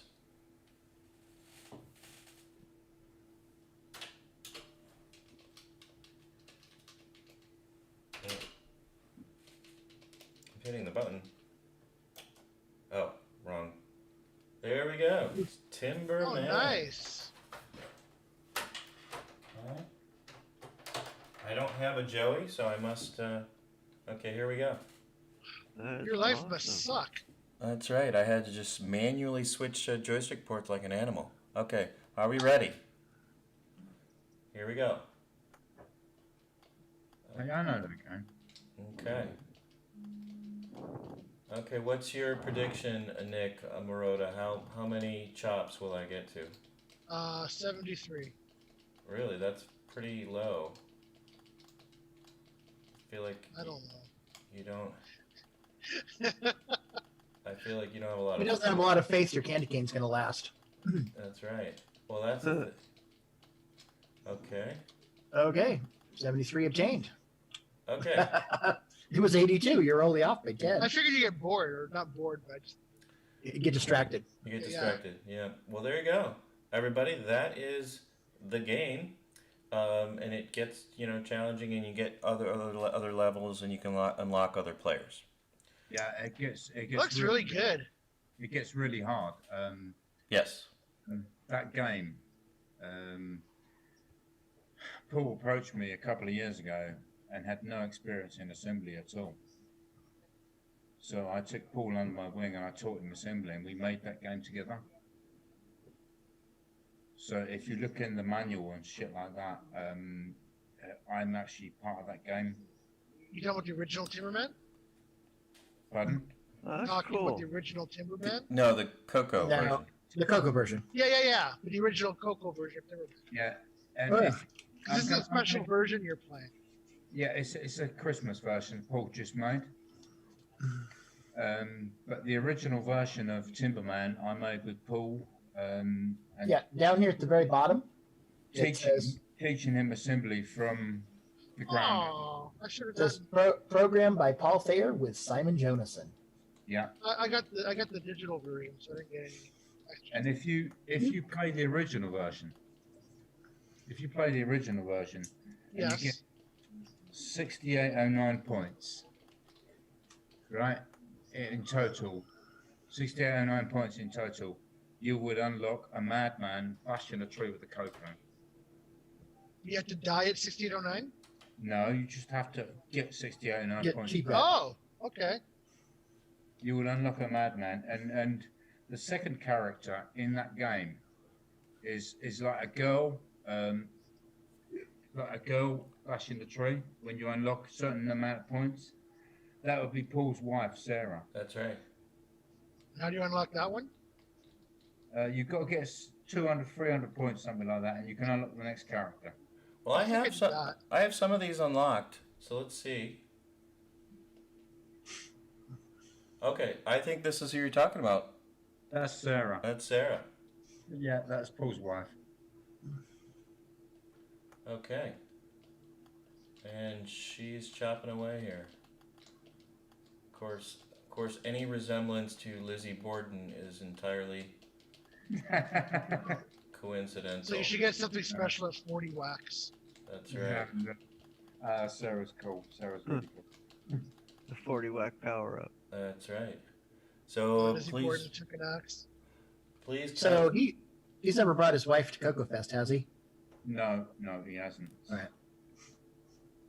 Well, please contact Paul Thayer, and you can enjoy the programming talents of Simon Jonason and Paul Thayer and Timberman, and get yourself an officially licensed copy, so that it'll encourage Paul to do more development, and maybe he'll come out with Downland 2. And I got my CoCo as one of the first things I got for games. This and Bomb Threat. Pop Pilot. And I think we're gonna now. Oh, oops. Now, Chet, I have my code saved for Digger 3 because I want to go right to the Batcave.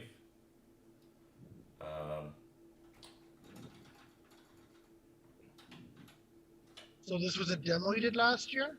Yeah, that's right. Oh, it's in my OneNote. I have everything for work in my Microsoft OneNote and my Digger 3 codes. Ooh. Yes. Hopefully I can just search under Digger. Digger codes. Yes, here we go. Okay, I think it's... Because you can do the first one without a code, and then that would be level 2, 3, 4. I've got 3 codes. Let's try one out. ELK. Okay, I won't say it out loud. No, but you'll put it on video. Seriously, just go ahead and say it out loud. Oh, okay. Well, I can't help it. No, it's like people. It's like when I go to Mexico with my friends. You know, we'll go to a restaurant. They'll order bottled water. You know, because we're usually close to the border, so the water there isn't too good. But they'll order ice cubes, and no, ice cubes don't come from bottled water. Oh, jeez. Oh yeah, I think that's how I got sick, and I was being so careful in Cancun, and then you get your ice water. Mm-hmm. Well, I think this was level 5. I think I want level 4. Hold on. Well, walk me through this level, and I'll do my best, and then we'll get to the Batcave. Let's see. You're done. You're done, dude. Seriously, hit control, hit break. Yeah, I know. I know. I've screwed it up. Wow, this is like a really hard level. It's just that particular part of once. Yeah, see here now. Go on up. Whoa, Oh, hey. you got it there. Yeah. Yeah, but you got to get quickly because you got to get up there really fast. Oh shit. Yeah, now you got 4 of them. You're done. You're done, son. I don't know. Hang on. Let me pull this up in the map editor because I don't have. Okay. See, you're on level 4. Fuck. Yeah, you're on level 4. Excuse me, internet. Gotta remember where. It's a family show. Where's the bleep? Bleep. Somebody hit the dump button. You lose. Shoot. Yeah, I think this is level 5 because it. Yeah, you want level 5. Well, I want level 4 because that's the Batcave. How do I just quit to the main menu? No, level 4 is dig hard. Yeah, I want not the Batcave. Oh, that's level 3. That's level 3. Okay. Here we go. Now close your eyes if you don't want to see the code.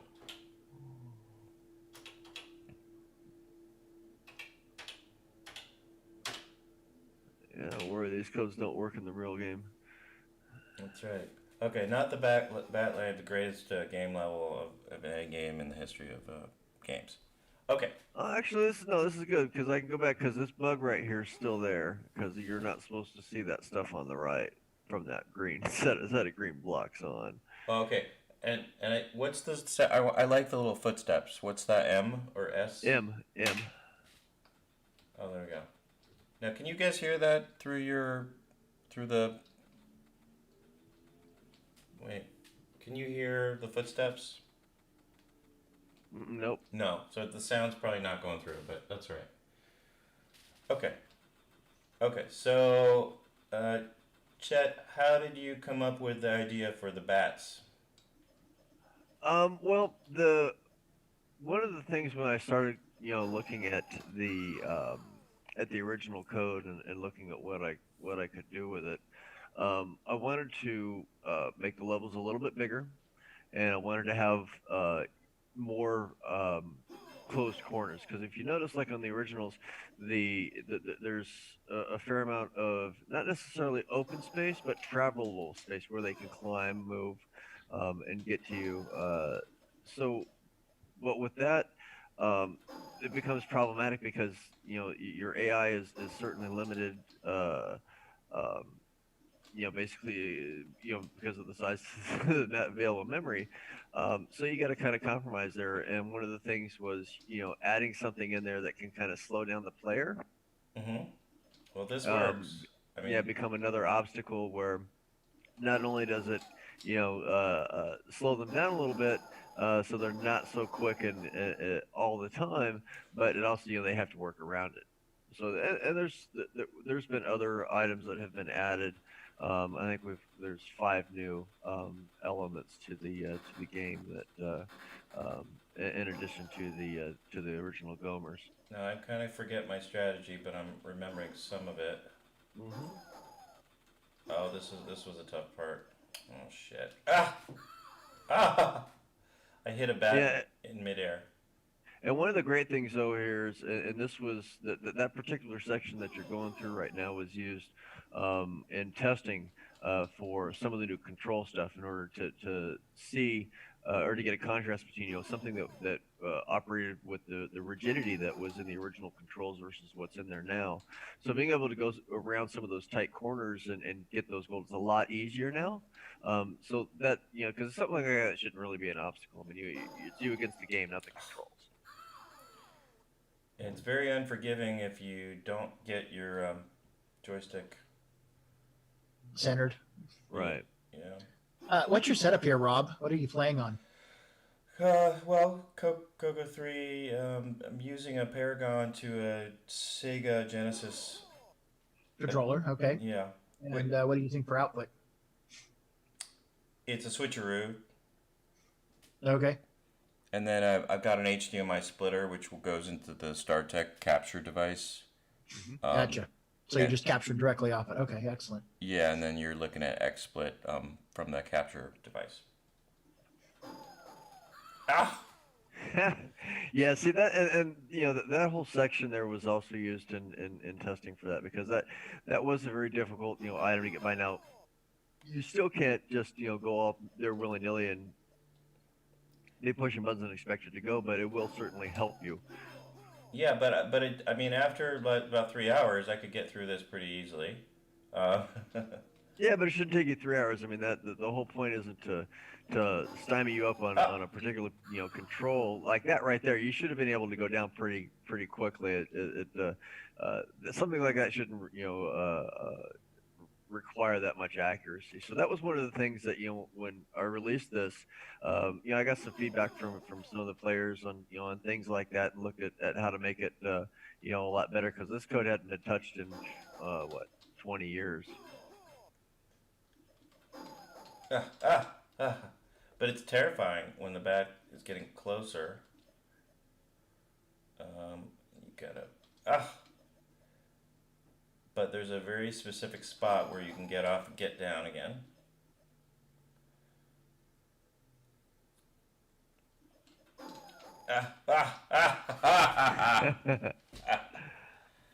Yeah, but you can get better, a little bit better every time, and then you get to the different sections of the board, and then you figure out how you want to clear that section, and then ultimately much later that day I did finish it. Awesome. Awesome. Well, you'll have 30 new levels to play around with. There will be not the back cable, but in there it's been slightly modified, and some things some smaller details have changed in it to make it a little bit better. Not necessarily easier, but definitely better. So there's in fact I'm going through the first 14 right now, getting them and making sure that I switch some of that around, and going through and playing it, making notes, making sure that shouldn't be happening, or that particular corner is just crap, or this particular section is a hindrance to the Gomers. So little things like that, making sure that the player actually knows what's going on. So there's actually kind of a clear thing here. When you start, you're going to know what you should be looking for, and what can happen if you're not paying real close attention at times. Mm-hmm. So there's it does get progressive throughout the game, and then so that's all the details I'm dealing with right now. Zach got my my controller. Yeah, all the little characters have personalities, and you start to really dislike the little bats. Mm-hmm. But yeah, well done. Did Paul contribute new graphics for the new Digger? Yes, he submitted the player character is new. And this was all of his contribution started during the development of the preview. So he provided the Gomers, the bats, the main player character, and I've actually got some updates that are going to be coming from him here pretty soon that I'll be getting integrated, some color changes or some color correction, as well as some new animation frames to make it nice and cool. Now, I don't know how much I know about the previous diggers. Are the previous diggers on the CoCo STC image? I don't know. We could take a quick look. There's a couple of them there. I was just looking it up and posting a link a little bit ago. Let's just see. Oops. If you search for Digger on the Color Computer Archive, there's Digger from Hypertech Software, CoCo 3. Yep, that's the first one. Yeah, there's Digger 2. Right. Here's Digger 2. Then Digger 3 Holiday Preview. Saint.bin? Yep. Okay. On the SDC? Yeah. Yeah, well, there's an image that they update, and they bring in programs and remove programs, and so I have a couple of different versions of the SDC. But now this is not running. Maybe do I need to run at one? Well, maybe it won't run in SDC DOS. Is your machine a 2 meg? Yes. That right there is why. There's an old bug. In fact, that was actually something that I had to correct for. Well, and actually, I don't want to say it was bug because it was originally it was done intentionally so it wouldn't run on 2 megs because I'm a dick. And yeah, well, I mean, this was what 97 when I did this. I was like, oh, you got 2 megs? Oh, yeah, okay. I've still got 512, so screw you. You can't. So it was, but no, that's actually been fixed with the preview. In fact, I went through with a couple of members of the community to make sure that it was up and running on their machines and all that. So okay, well, I just switched to 512 on the jumper. So let's go back to games, Digger. Okay. There we go. Cha-ching. See, that's how much of a dick I really am. All right. Copyright Night return. Okay, we've got to flip the disc. Wow, that was a pretty quick loading. I'm actually impressed with myself. You're impressed with yourself? Wow. That's right. Okay. Well, there's always room for improvement, chat. Yeah. Move forward from here. So I already did that. I already revamped my Sector IO stuff. So. All right. I'm Cool seeing there. some similarities here in the way it's laid out. Right? So I can just hit joystick to start. Yes. Okay, ladies and gentlemen, Digger 2. All right, here we go. All right, so this reminds me like of the arcade version or something, right? Mm-hmm. This is more like the level of original Load Runner. Yeah, these are using these have all of the original levels from the MM1 version of Build Runner 2000. All right. All right, this is pretty nice, very colorful. Oh, balls. Yeah, it was great. Yeah, getting up to that size, particularly with the with the deep greens, there was a couple of choices. Darken them up a little bit, maybe with a little bit of pastel, but they didn't quite look so good, so well. So when I went through this, I was looking at all of the different ways to kind of add a little more background and more around it to kind of soften that contrast. Because it can get a little hard on you after a while. I don't think I have that on my SDC image. Did you pull this down off the archive, Chet? No, I haven't. Oh, cool. You've got the version with the score bar activated on there. Oh, okay. Yeah. Yeah. I remember showing that to Alan back in the day when I got it running. He swung by one day for something. I forget what it was, but and I just finished that up. Hey. I was hanging over the. Yep, you're hanging over the pole. Yep. This looks. Well, now that I've kind of gotten back into this, I should probably play Digger 2. Well, this is Digger 2. No, I mean that's what I'm saying. I'm saying I should spend some time though. Yeah. Oh fuck. All right. Yeah, there's some what, Language 30 levels. Yes, thank you. So. I apologize to anyone's grandchildren who are watching. Trying to scream instead of curse. There we go. So is there a Digger 1 on here somewhere? I would hope so. Okay. Can't have Digger 2 without Digger 1. That's what I'm saying. But then you had that Bill Cosby movie, Leonard Part 6, and there was no Part 1 through 5. The movie sucked too. Okay. But it was pretty much the quality that you'd expect the 6 sequel to be. So. Okay, this would be Digger. Yep. Okay, looks familiar. And now we're going back to 1991. 1991, everyone. Now, the interesting piece of trivia is that this version has a built-in level editor, but it's hidden. I would hope so. That was one of the great features about the original Load Runner. Yeah. Your own levels.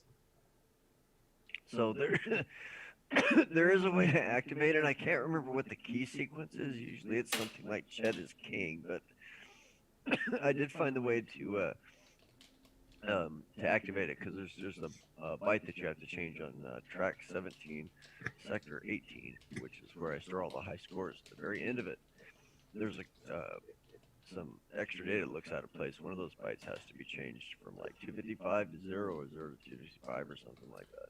And that'll activate it, and then you can actually load and save the levels. And this one will actually support up to, what is it, 80 levels, I think?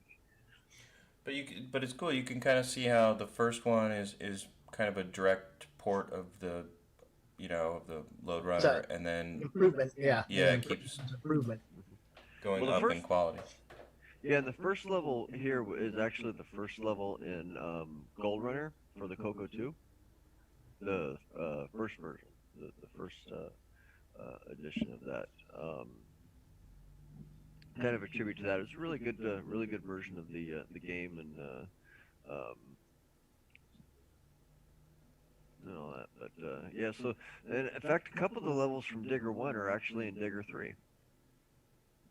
They've been overhauled a little bit, kind of give them a little extra pep, but they'll appear there. Now, was Gold Runner the OS9 one?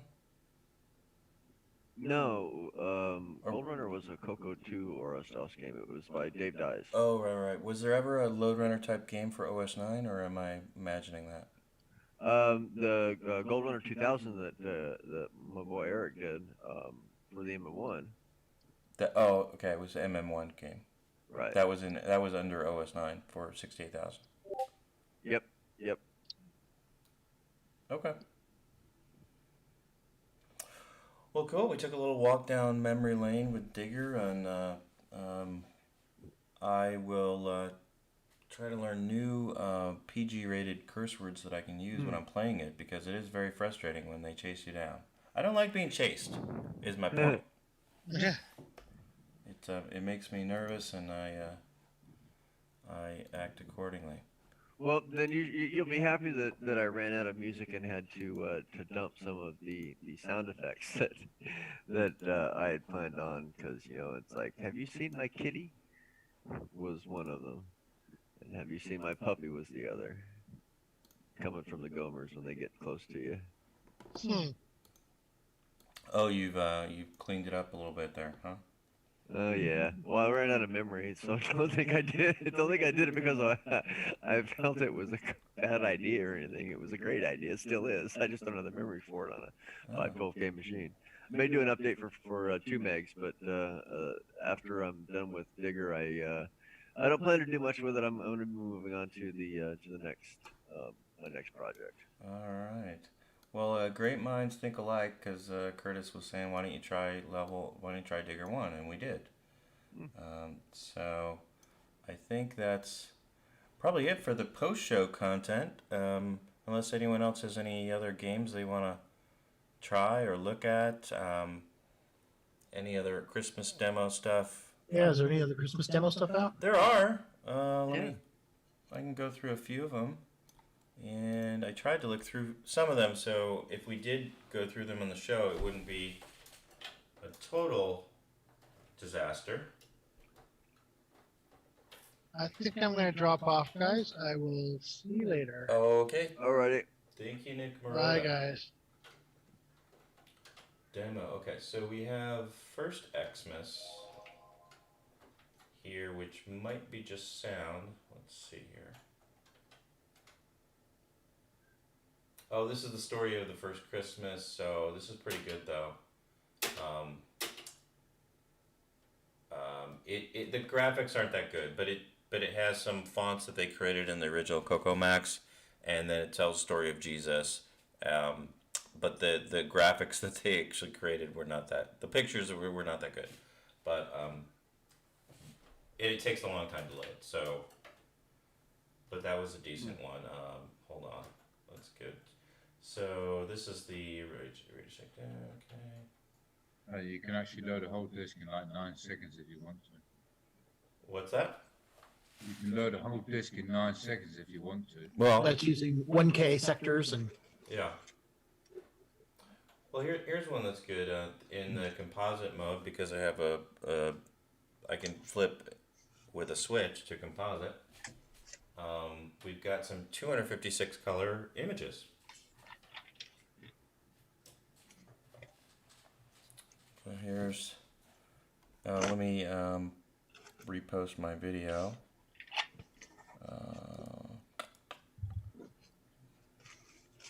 Oh, there I am. Okay.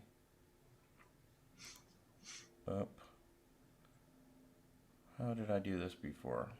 Oh, I think I showed full screen. Okay, and can you see that, Mark? I have Going to Infinity in the background. So that's not what I want. Yeah, that's what's on YouTube also. Okay. We will figure. You're obviously. Sorry. Now you see it. Yes, I've got like Douglas fir or pine trees and snow. Okay. Well, now you have some more colors here. 256 colors. Nice.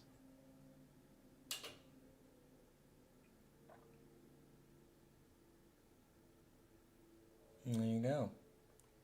This is the 256 color mode that we have. But you can see that if you did want to actually do a game in 256 colors in composite, that it's going to look pretty fuzzy. And you're not going to have a lot of great control over the colors. So,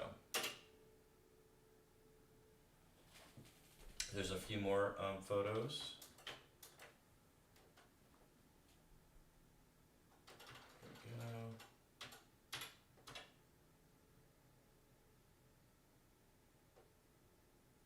There we go, a winter scene.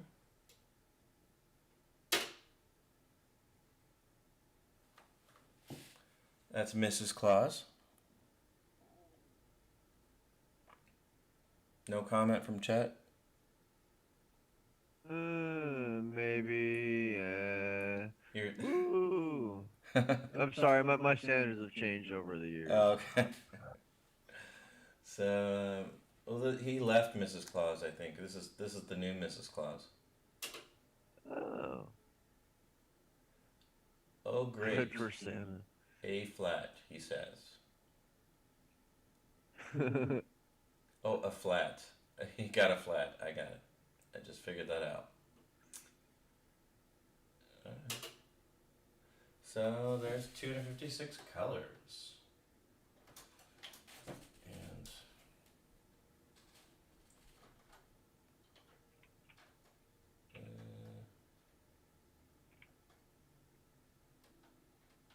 And And there's the full Sierra Online Christmas demo.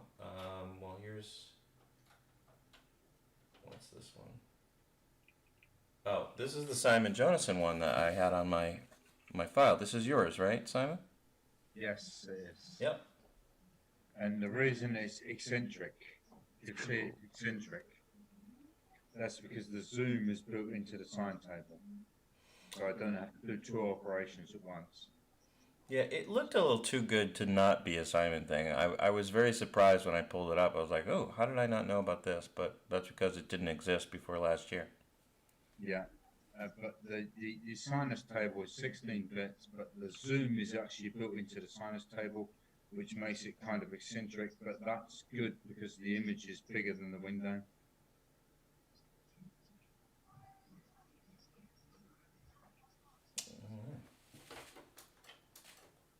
And that's only, if you look at the binary on that, it's only like 8K.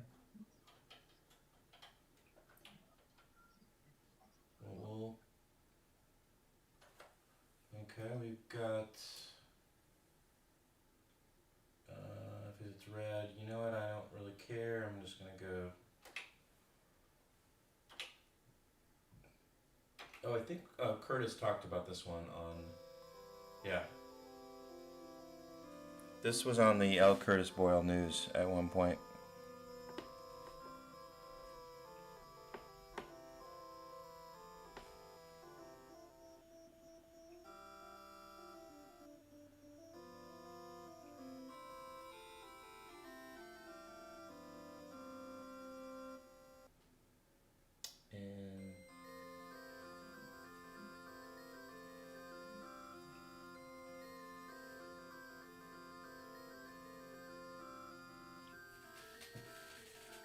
Okay. Well, we've heard that one before. There's a few others. X-Miss Jukebox. Turn off your printer.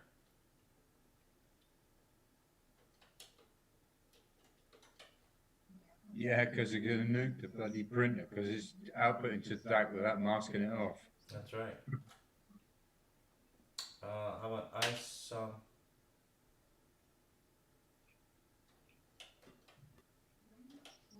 Alright. You might need hardware for this. I don't know. I think you might need hardware.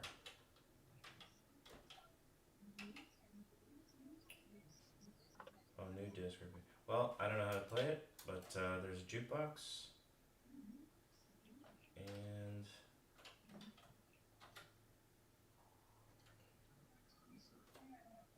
nope. Don't like that.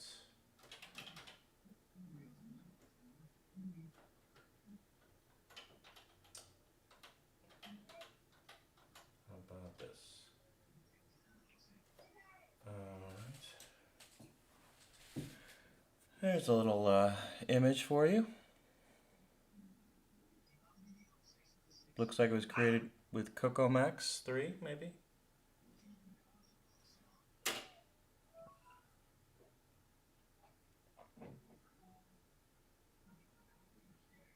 Santa's taking out his presents for the kids.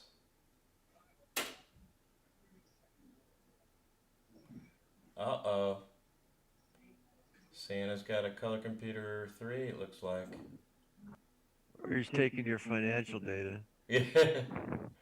Yeah, well, at least he's using Tandy branded diskettes to do that. And he can only fit, 360K of it. 16 of 64 colors on the screen at one time. Okay.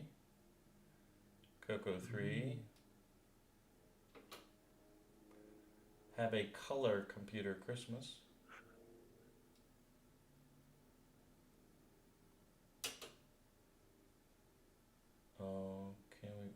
I don't know what's going on here, but somebody's got a bone. I have nothing for this. I don't. No? Nope.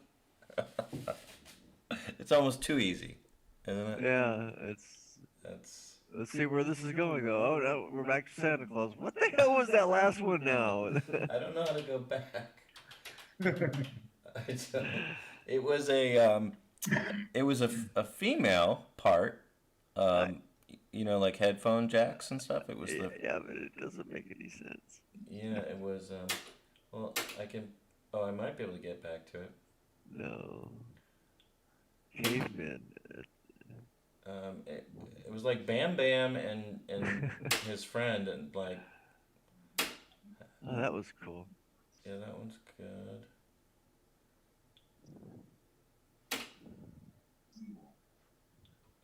Okay. All right, so we're gonna explain this one. We've got a couple of guys in the Stone Age, and one got a gift of something that receives. Another guy got some kind of dinosaur bone, and I guess they're trying to figure out what to do with the bone, and if they're gonna hide it. Pretty sure they're not doing it right. Oh, that is like well out of order. It just seems so out of place. Maybe you had to be in 1987 to get that. All right. No, well, I was there. I was there for 1987. No, it didn't make sense back then either. All right. Well, let's look at something in a real Oh, operating system. yeah. I like this demo. This is a good demo. Yeah, well, it looks like the official Sierra Online one, and of course they didn't make this for the color computer, but somebody put it into their color computer game engine, and you could put your sale prices or anything in the store that you wanted to. Digger 3 rules. There we go.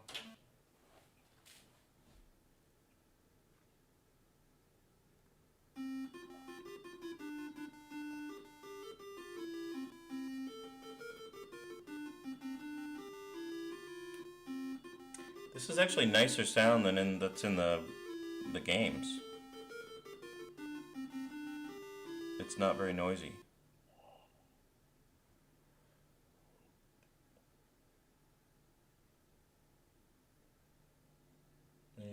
There you got it, your personalized message.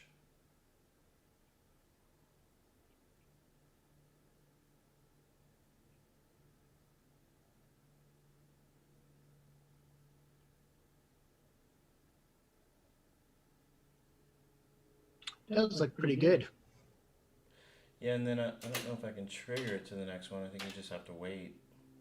They said something about letting it run all day, so I think you just have to wait for it to go to the next one. And I think it's loading now.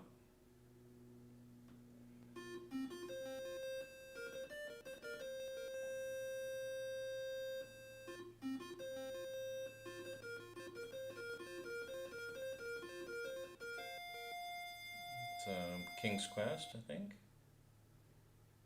Theme song.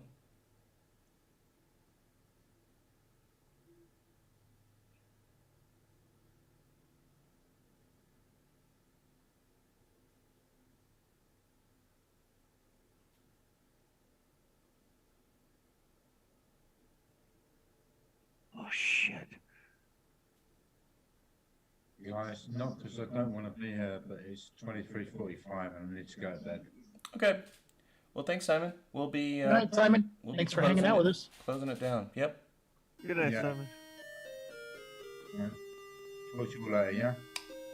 Thanks.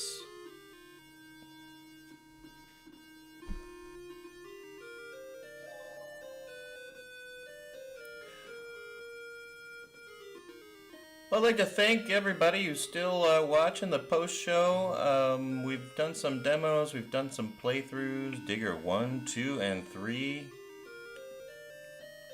On behalf of Mark D. Overholzer and the whole CoCo crew, we wish you a Merry Christmas, Happy Holiday, and a very special CoCo New Year.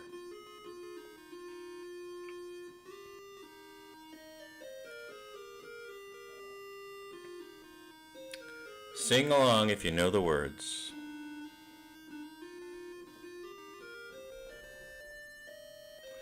Merry Christmas to you.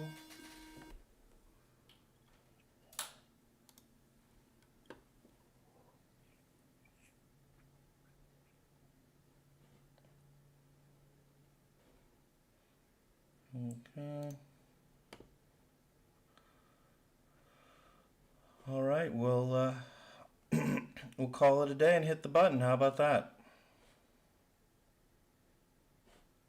Okay. Groovy. Oh, somebody's saying goodbye. Look, let's see some brave souls who are getting echo. great. Yes, I think we were aware of that. Oh, that was, yeah, I was aware that there would be some echo. Sorry about that, Curtis. I think it's called reverb in this case. Yeah, it's reverb. Thank you. Yeah, this is the post show, so we really don't give two hoots. But thank you, Curtis. Great show, guys, says Ben Drakes. He stuck around to the end. And Curtis does say, I think it was Color Max 3 or Color Max Deluxe, based on the decompression. And we thank everybody else in the live.